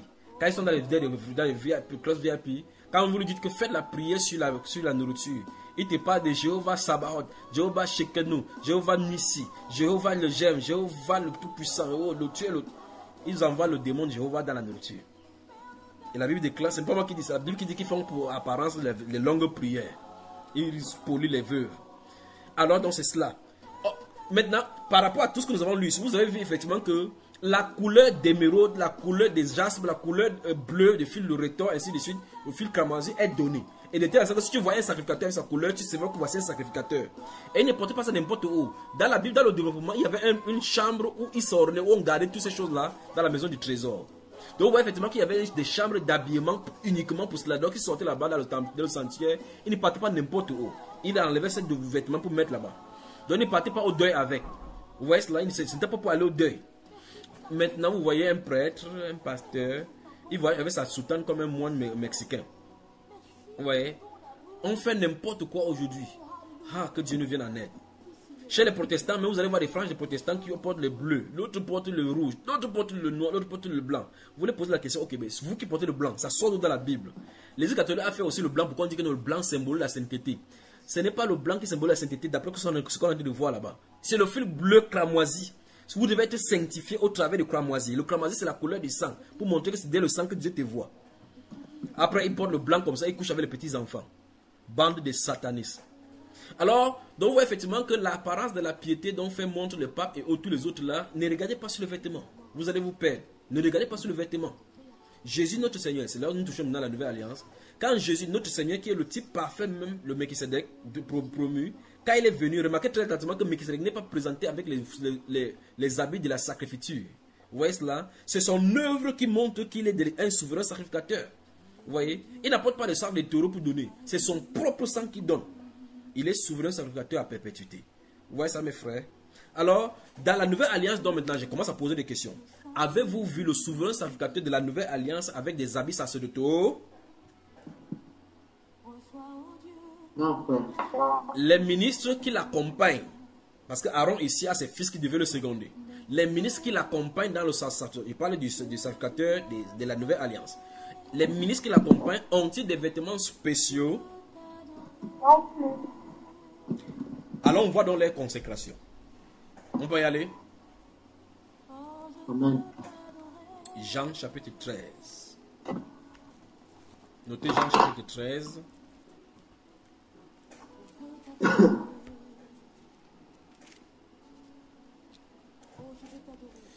Jean le chapitre 13.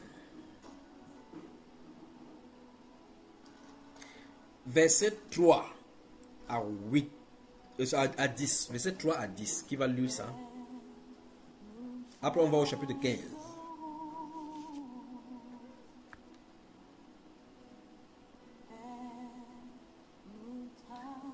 Verset 1 à 10.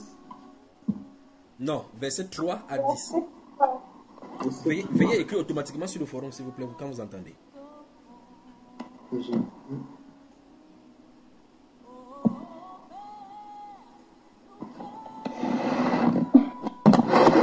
Son verset 3 est tellement éloigné du verset 1 qu'il a de chercher encore. Permettez-lui. Jésus-Christ avait... Je peux lire, vous arrivez à m'entendre. Ton son n'est pas bon là, c'est Gigi. Laisse comme ça. Écris seulement sur le forum.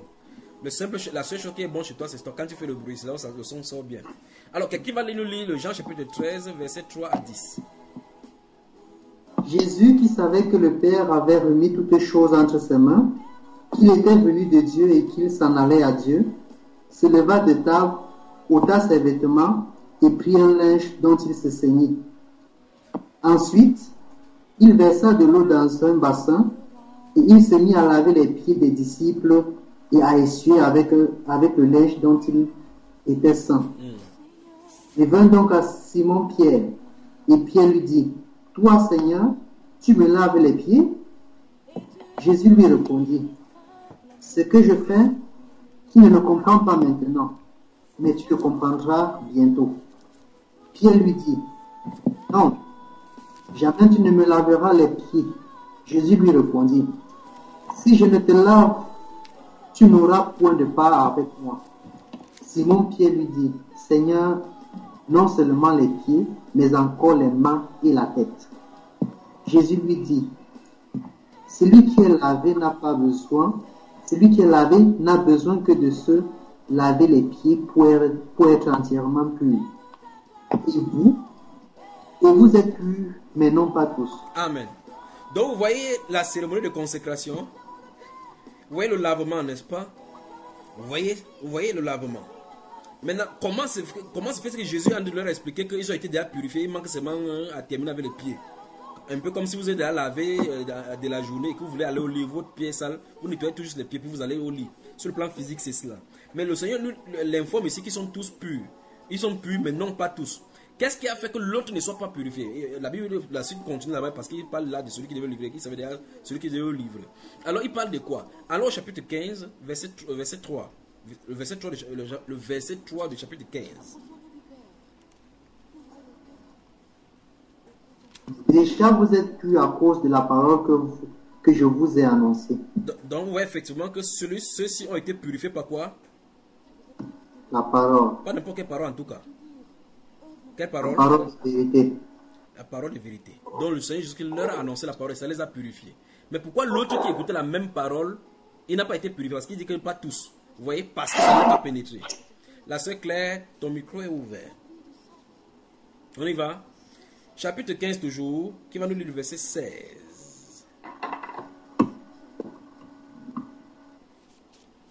Ce n'est pas vous qui m'avez choisi, mais moi je vous ai choisi et je vous ai établi afin que vous alliez et que vous portiez du fruit et que votre fruit demeure. Non, mon frère, tu n'es pas là-bas. Je vais lire, d'accord? Ce n'est pas vous qui m'avez choisi, c'est moi qui vous ai choisi, vous ai envoyé à l'école théologique pour qu'on puisse vous établir, afin que vous allez développer, que votre église fructifie. Ça, c'est la version moderne. Vous avez ces versets ça chez vous? Non. C'est une nouvelle Bible ça, c'est une nouvelle Bible. Non. Si vous dites que c'est une nouvelle Bible, alors c'est que c'est ça que les pasteurs là ont. Oui, sûrement. Si votre version dit ce que le frère Benjamin a lu, c'est qu'on a des problèmes aujourd'hui, n'est-ce pas mes frères? Jésus dit quoi? Que c'est lui qui les a choisis. Jésus dit quoi? Non. C'est lui qui les a choisis. Il dit que ce n'est pas vous qui m'avez choisi. Vous entendez quelqu'un dire que non, j'ai choisi de suivre Jésus et je sens que je dois être pasteur. Qu'est-ce que le moyen pour être pasteur? Il passe s'inscrire à l'école théologique. D'autres personnes disent que non, même si Dieu, tu as l'appel dans ta vie, tu as besoin d'être formé. Je ne sais pas quel genre de Bible on lit. Notez Actes des Apôtres chapitre 4, versets 12 et 13. Notez cela. Non, il faut bien qu'on te forme. Et Dieu merci, il voit leurs limites. On te forme. Il faut que tu fasses toujours comme un style de pasteur. Tu parles. Et par conséquent, il faut parler, tu contrôles ta moralité de gestuelle pour ne pas blesser les gens. Parce qu'on nous a appris que les gestuels et les autres paroles là. Allez dire ça à Jean-Baptiste. Allez dire ça au prophète Jean-Baptiste. Il va vous dire ce qu'il faut, ce que c'est la prédication du désert. Notez Actes des Apôtres chapitre 4, versets 12 et 13 là. Notez cela. Donc dans Saint Jean chapitre 15, il dit, ce n'est pas vous qui m'avez choisi, c'est moi qui vous ai choisi et qui vous ai établi. Donc après le choix, vient l'établissement. Donc on t'établit. Quand tu es établi, il t'envoie. Vous avez cela? Choisi par Dieu. Établi par Dieu. Envoyé par Dieu. Maintenant, qu'est-ce qu'on a? Choisi par des situations économiques. Consacré par les hommes. Envoyé par notre dénomination dans les branches et les succursales dénominationnelles. Quand tu vas arriver là-bas, quand tu travailles les dîmes, ça porte beaucoup de fruits. Envoie les dîmes au quartier général. Voilà le verset biblique de notre époque. N'est-ce pas mes frères? Vous ne voulez plus parler, hein? Ne parlez pas. Jean chapitre 17, verset 17, qu'est-ce que ça dit?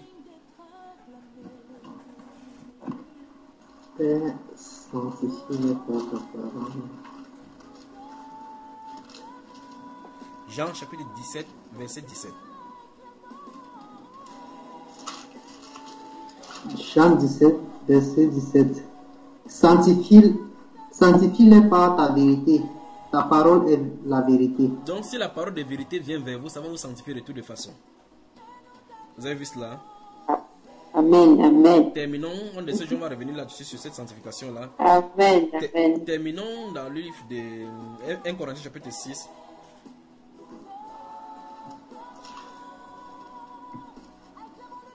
Versets 9 et 10 d'abord. 1 Corinthiens chapitre 6. Versets 9 et 10 d'abord. Ne savez-vous pas que les injustes n'hériteront point le royaume de Dieu? Ne vous y trompez pas. Ni les impudiques, ni les idolâtres, ni les adultères, ni les efféminés, ni les infâmes, ni les voleurs, ni les cupides, ni les ivrognes, ni les outrageux, ni les ravisseurs n'hériteront le royaume de Dieu. Voilà. Vous voyez? Et c'est ce que nous voyons maintenant sur la scène, c'est que tu le veux ou pas, quelqu'un est mentionné, ou mieux quelqu'un a un style de vie, qu'on le veut ou pas, chacun essaie de trouver quelque part dans ces choses qui sont mentionnées, n'est-ce pas? Alors, maintenant, Dieu est saint. Là, comme on a vu dans ce livre d'Exode, chapitre 29 là-bas, sur la terre a été écrit sainteté à l'éternel. Comment donc tu vas servir un Dieu saint étant souillé? Il faut une étape de transition entre ton état d'impureté à ton état de purification. C'est ce que le verset 11 va nous expliquer. Allons-y. Et c'est là ce que vous étiez quelques-uns de vous. Mais vous avez été lavés, mais vous avez été sanctifiés, mais vous avez été justifiés au nom du Seigneur Jésus et par l'Esprit de notre Dieu. Non, ta version n'est pas bonne, mon cher. Ta version n'est pas bonne. On dit qu'on a été sanctifié, on a été justifié, on a été lavé lorsqu'on a versé l'huile d'onction sur la tête lors des consécrations. Non. C'est pas ce qui est écrit chez vous? Non. Maro dans la sainteté, bonjour. Bonjour. Bonjour, Frère Junior. Bonjour, Frère Junior. Voilà. Allons dans le livre de 1 Timothée, parce qu'on ne peut pas parler des choses pastorales sans toucher ces livres-là.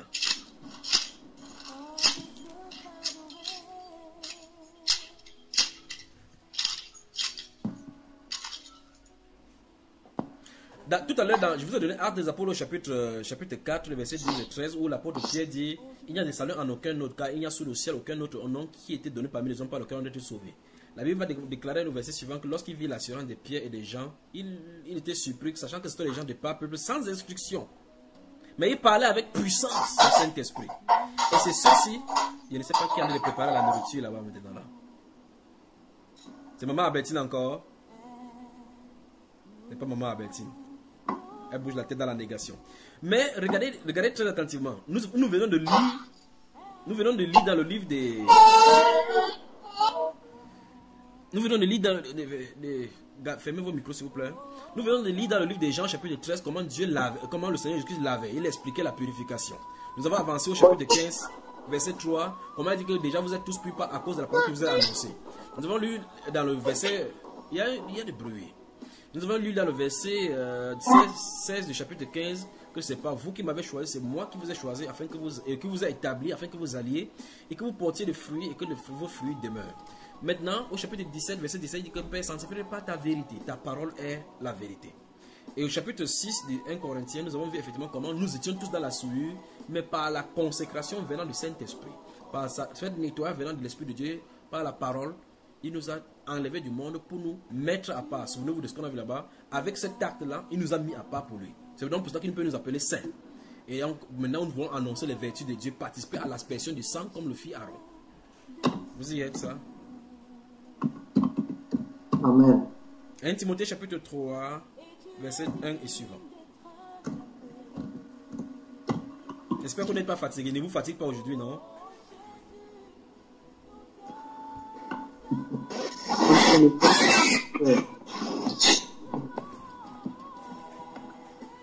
Un Timothée chapitre 3. À partir du verset 1. Cette parole est certaine. Si quelqu'un aspire à la charge d'évêque, il désire une œuvre excellente. Il faut donc que l'évêque soit irréprochable, mari d'une seule femme, sobre, modéré, relevé dans sa conduite hospitalière, propre à l'enseignement. Il faut qu'il ne soit ni donné au vin, ni violeur, ni violent. Non. Ni violent. Pas ni violent, pardon. Ni violent, mais indulgent, pacifique, désintéressé. Il faut qu'il dirige bien sa propre maison et qu'il tienne ses enfants dans la soumission et dans une parfaite honnêteté, car si quelqu'un ne sait pas diriger sa propre maison, comment prendrait-il soin de l'Église de Dieu? Il ne faut pas qu'il soit un mauvais converti, de peur qu'enflé d'orgueil, il ne tombe sous le jugement du diable. Il faut aussi qu'il reçoive un bon témoignage de ceux du dehors, afin de ne pas tomber dans la probe et dans les pièges du diable. Excusez-moi, j'ai trop de bruit. Dans ce cas, ferme ton micro, ma soeur, merci. Ferme ton micro, que Dieu te bénisse. La soeur, le frère Benjini, il dort déjà. Je continue au verset 8. Les diacres, eux aussi, doivent être honnêtes, éloignés de la duplicité, des excès du vin, d'un gain sordide, conservant le mystère de la foi dans une conscience pure. Qu'on les éprouve d'abord et qu'ils exercent ensuite leur ministère, s'ils sont sans reproche. Les femmes de même doivent être honnêtes, non médisantes, sobres, fidèles, en toutes choses.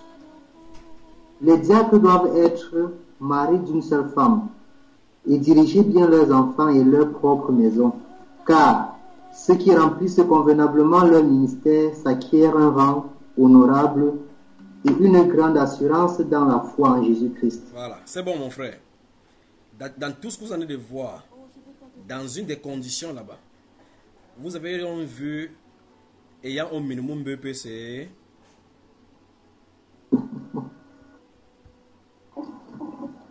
est-ce que vous avez vu dans les conditions d'aspiration des évêques pour faire partie des membres du clergé, comme ils disent. Vous avez vu probatoire, plus probatoire à toute série confondue? Non. Cette année de théologie. Rien de tout ça, frère. On a des problèmes. Mais maintenant, allons dans les Saintes Écritures, voyons donc comment on les établissait. D'accord? Notez Actes chapitre 6, Actes chapitre 13 et Actes chapitre 14.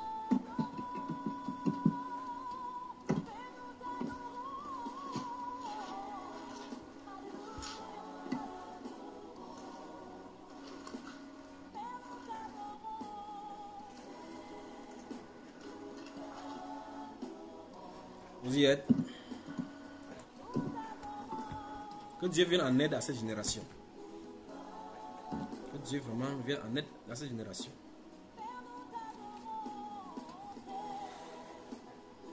Verset 1 à 6.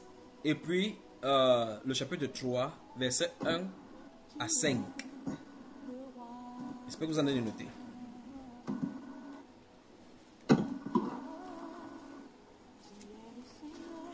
Le chapitre 14, tu voulais dire, frère. Il dit chapitre 6, verset 1 Verset 1 à 6. À 6. Chapitre 13, verset 1 à 5. Et le chapitre 14, verset 8 à 22. Allons-y, lecture.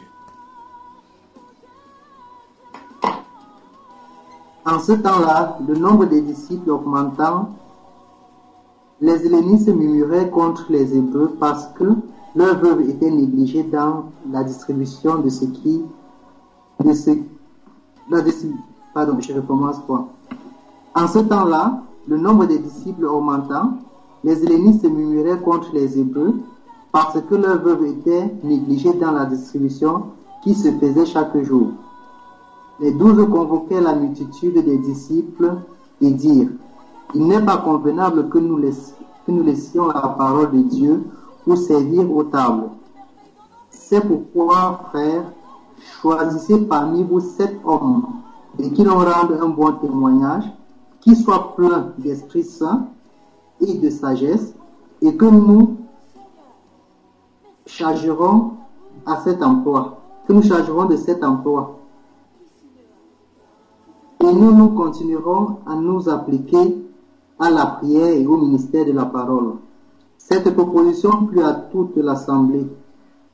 Ils élurent Étienne, homme plein de foi et d'Esprit Saint, Philippe, Prochor, Nicanor, Timon, Parménas et Nicolas, prosélyte d'Antioche.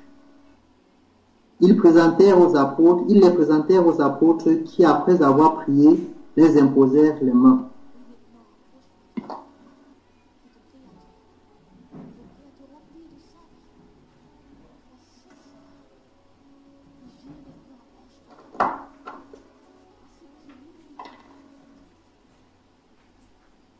C'est comment?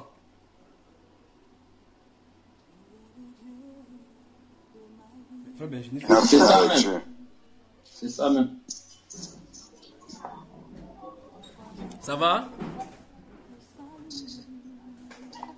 Très bien, très bien. Voilà. Ça va très bien. Le frère Benjamin nous a tout lu ça. Vous savez qu'en même temps, il faut qu'il gère les visiteurs qui sont à la maison, les gens qui sont venus de loin avec les embouteillages et les crises des routes coupées au Cameroun, les embouteillages. Quand les gens viennent, il faut les satisfaire de part et d'autre. Donc je vais m'en excuser de mon absence momentanée. Que le Seigneur te fortifie, mon frère. Alors, dans le verset 6, verset 5 et 6 des Actes des Apôtres, là, il est écrit: cette proposition plut à toute l'assemblée. Ils élurent Étienne, homme plein de foi et d'esprit saint, Philippe, Procor, Nicanor, Timon, Parménas et Nicolas, prosélyte d'Antioche. Verset 6 dit, et c'est là le point, verset 6 dit: ils les présentèrent aux apôtres qui, après avoir prié, leur imposèrent des mains. Vous avez vu ça, peuple de Dieu?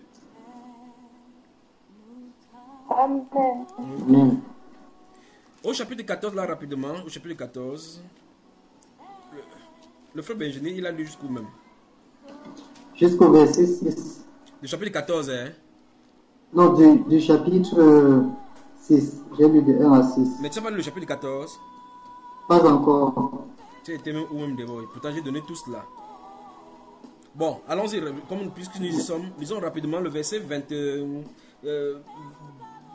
à 22, hein, jusqu'au 23. Rapidement, lis alors. Alors survint d'Antioche et d'Icône des Juifs qui gagnèrent la foule, et qui, après avoir lapidé Paul, le traînèrent hors de la ville, pensant qu'il était mort. Mais les disciples l'ayant entouré, il se leva et entra dans la ville. Le lendemain, il partit pour Derbe avec Barnabas. Quand ils eurent évangélisé cette ville et fait un certain nombre de disciples, ils retournèrent à Lystre, à Icône et à Antioche, fortifiant l'esprit des disciples, les exhortant à persévérer dans la foi et disant que c'est par beaucoup de tribulations qu'il nous faut entrer dans le royaume de Dieu. Ils firent nommer des anciens dans chaque église, et après avoir prié et jeûné, ils les recommandèrent au Seigneur en qui ils avaient cru. Donc si dans le Nouveau Testament, vous dans votre tête, vous ne savez pas comment les cérémonies de consécration normalement des dieux se passent, voilà le verset 23 vous le dit. C'est sans ambiguïté, c'est sans appel. Ça n'a rien à voir avec ce que les gens font aujourd'hui. Donc quel que soit ce que les gens sont en train de faire maintenant, c'est leur problème. Leur truc de théologie, 7 ans, 3 ans, master en licence et ceci, en théologie de la lumière, en théologie des dieux, en étude des pieds de Dieu et de la robe sacerdotale de Dieu. Tout ce qu'ils font là-bas, c'est pour eux et pour leur famille. Voilà donc comment ça s'est passé dans les actes des apôtres. Alors maintenant, vous n'allez pas voir une huile quelque part qu'on utilise pour verser sur leur tête, un habit principalement qu'on fait ou quoi que ce soit. On jeûne et on dit qu'on les consacre entre les mains, on les recommande entre les mains de la personne à qui ils ont cru. C'est ce que les apôtres font, ils les imposent les mains et puis ils partent. Le reste, c'est entre eux et Dieu. Ces mêmes apôtres, ces mêmes anciens-ci, au chapitre 20, il va les envoyer à Milet. Des Milet va les envoyer à Déborah. Ils vont venir, il va leur dire que percez le troupeau de Dieu qui est sous votre garde. Vous voyez cela? Sur lequel le Saint-Esprit vous a établi. Vous a établi. Le Saint-Esprit vous a établi évêque pour perdre l'église du Seigneur. Vous comprenez ça, n'est-ce pas, mon frère? Donc c'est le Saint-Esprit qui établit. Ce n'est pas un homme qui vient établir quelqu'un après une étude théologique. Alors tous les gens qui ont fait l'étude théologique sont des fous pour venir pervertir l'œuvre de Dieu. Voilà. Je crois que ça va là maintenant, n'est-ce pas? Donc l'ordination pastorale n'est pas scripturaire. L'ordination pastorale n'est pas scripturaire.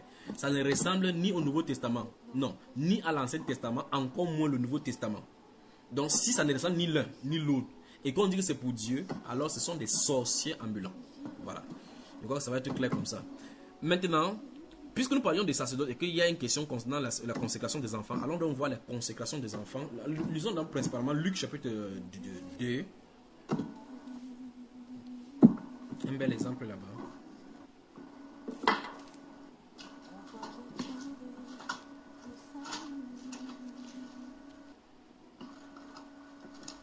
Luc chapitre 2.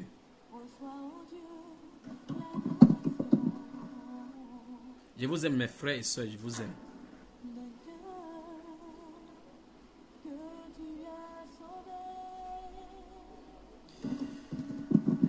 La sœur Gigi a refusé de venir au Cameroun. La sœur Émeraude aussi et la sœur... Tous ont refusé de venir au Cameroun pour nous rendre visite. Bon, il n'y a pas de problème. Et même elle-même seulement à distance. On va venir. On va venir. Sûr. Dieu va faire, on sera là-bas. Amen. Mais pas dans les temps de troubles et des temps de dangerosité comme maintenant là. Hein. Ne venez pas actuellement. Ne vous inquiétez pas, au Cameroun, ça va se calmer. Le régime va changer. La situation va se calmer. Le régime va changer. Quel qu'en soit le cas, coûte que vaille, ça va changer. Vous me suivez, n'est-ce pas? Pharaon va quitter le pouvoir. Pharaon. Amen. Donc, il monte qui descend. Il monte qui descend. Ça ne se passera plus comme avant. Ça ne se passera plus comme avant. Pharaon quittera à coup sûr. Il peut résister à Dieu n'importe comment. Hérode a fait comme ça, là on l'a cassé, brisé sans ménagement. Exode, avant qu'il n'entre encore dans ces histoires là maintenant. Luc chapitre 2, verset 21 à 24.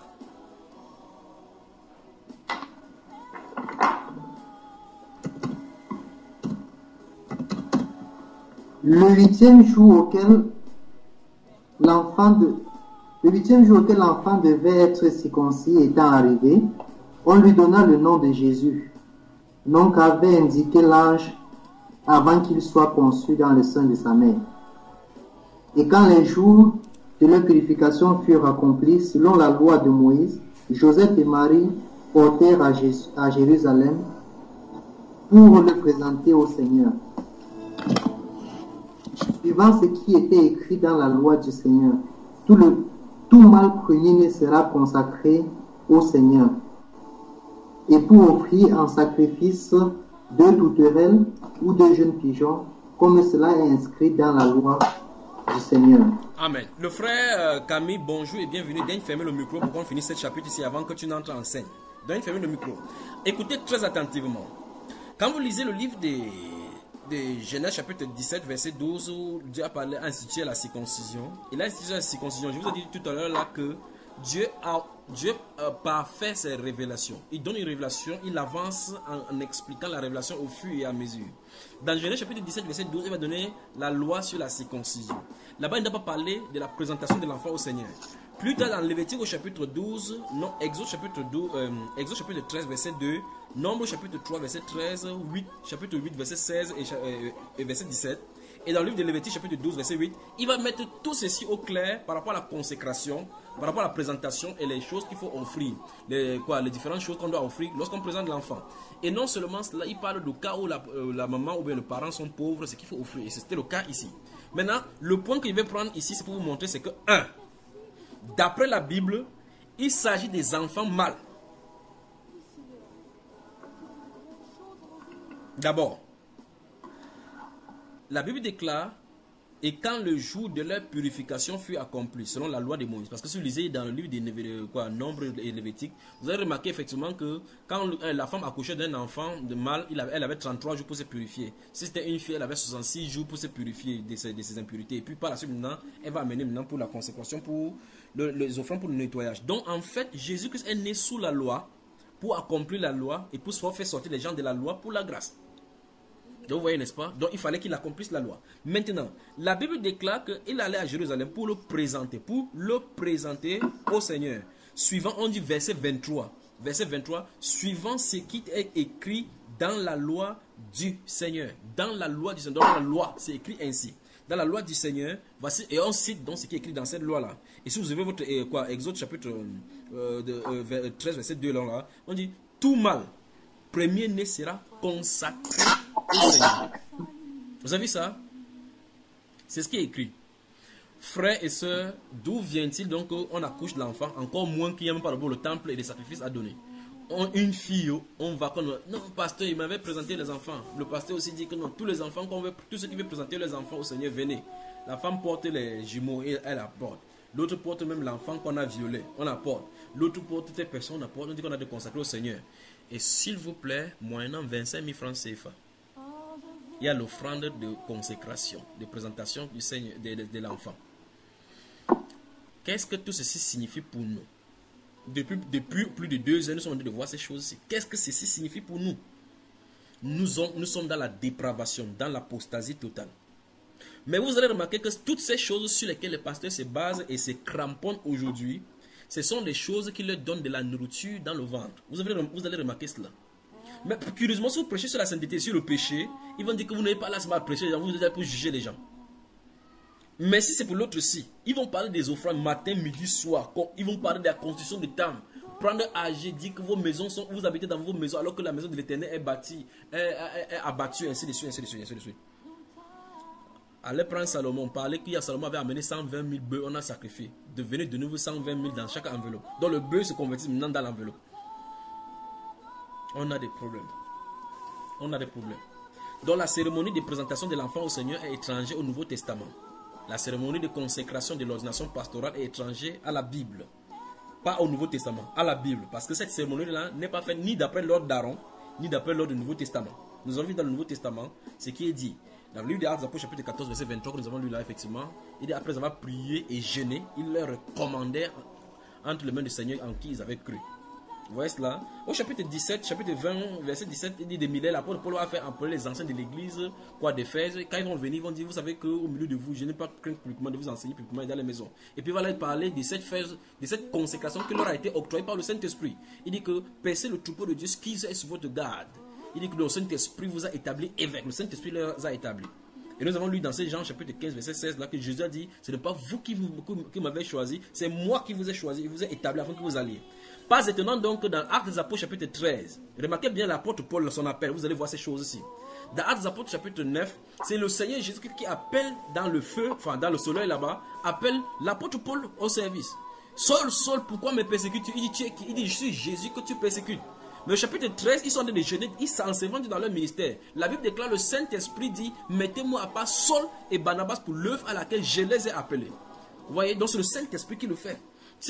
Comment se fait-il que ces pasteurs ne vont pas travailler sans le Saint-Esprit? Comment es-tu pasteur sans Saint-Esprit? Pourtant, le pasteur est le berger du troupeau. Et la Bible déclare que si le berger ne sait pas où il dirige le troupeau, c'est dans le troupeau qu'ils sont dirigés. Parce que le Saint-Esprit est le guide. Quand il vient, il octroie cette grâce-là, c'est pour que les gens dirigent pour diriger. Quelqu'un est pasteur, un de ces jours, tu entends que non. Je crois qu'il y a un pasteur béninois qui dit maintenant qu'il est pasteur Moïse. Je crois qu'on en a parlé, je ne sais pas sur quelle chaîne. Où il a parlé, il dit que la Bible est fausse pour dire que Dieu n'est pas là parce que la terre est ronde, le ciel est là. Si vous êtes dans cette direction, si votre ciel, le haut c'est là-bas, le haut là-bas, il tire la conclusion que Dieu n'existe pas. Mais il s'appelle un pasteur. Il a été pasteur. Et il a vu la supercherie des pasteurs, enfin de la Bible, dit-il, et du christianisme. Comment est-il fait pour être pasteur? Vous entendez qu'un pasteur dit que, je crois que dans un autre enseignement, j'en ai parlé. Avec un pasteur évangélique qui est devenu prêtre, il a décidé maintenant de prier Marie, ainsi de suite. Il a vu la gratification de ces maris-là. Alors maintenant, je pose la question, comment était-il devenu pasteur dans le milieu d'évangélique? Dans le milieu pentecôtiste, au point de parler en langue, au point maintenant, il vient voir la révélation qu'il faut prier le rosaire et Marie.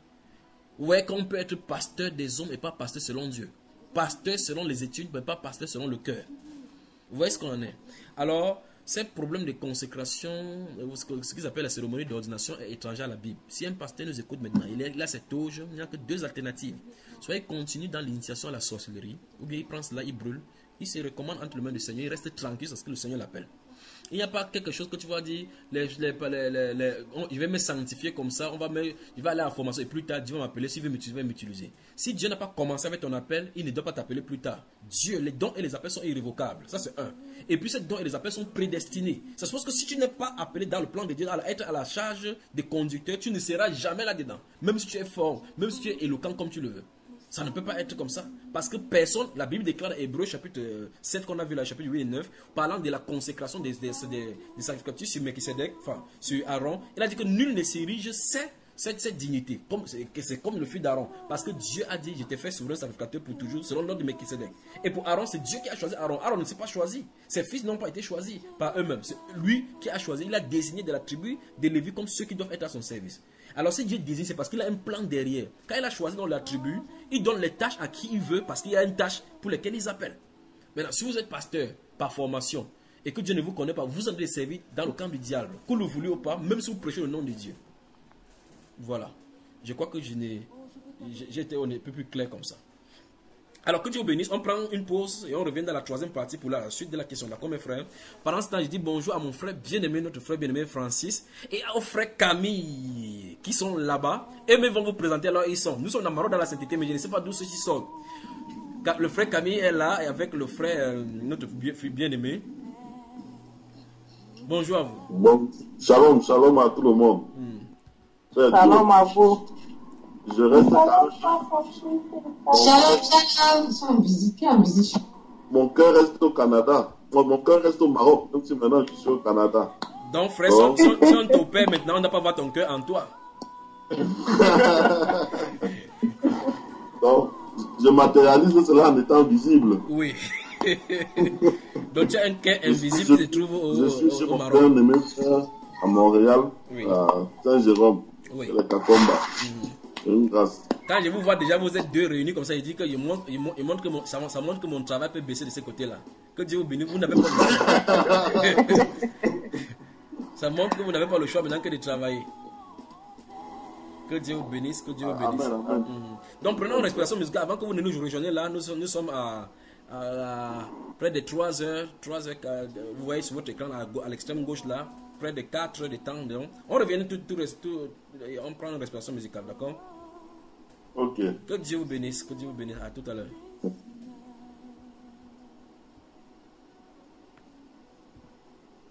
Et tu es digne d'être acclamé. Oh Jésus, nous t'acclamons, nous t'acclamons. Seigneur, nous t'acclamons. Père, nous t'acclamons. Père, nous t'acclamons. Père, nous t'acclamons. Père, nous t'acclamons. Père, nous t'acclamons. Père, nous t'acclamons. Acclamons le Père, acclamons le Fils, acclamons le Saint-Esprit. Digne acclamation, le Dieu au-dessus de tout, celui qui fait des merveilles dans nos vies. Acclame-le encore plus fort. Alléluia. Oh, alléluia. Seigneur, merci pour ta fidélité. Merci pour ta bonté. Seigneur, merci pour ton amour. Oh, alléluia. Oui, Seigneur, tu fais de grandes choses en vie. Approchons-nous du Père, ouvrons nos cœurs et contemplons sa sainte face.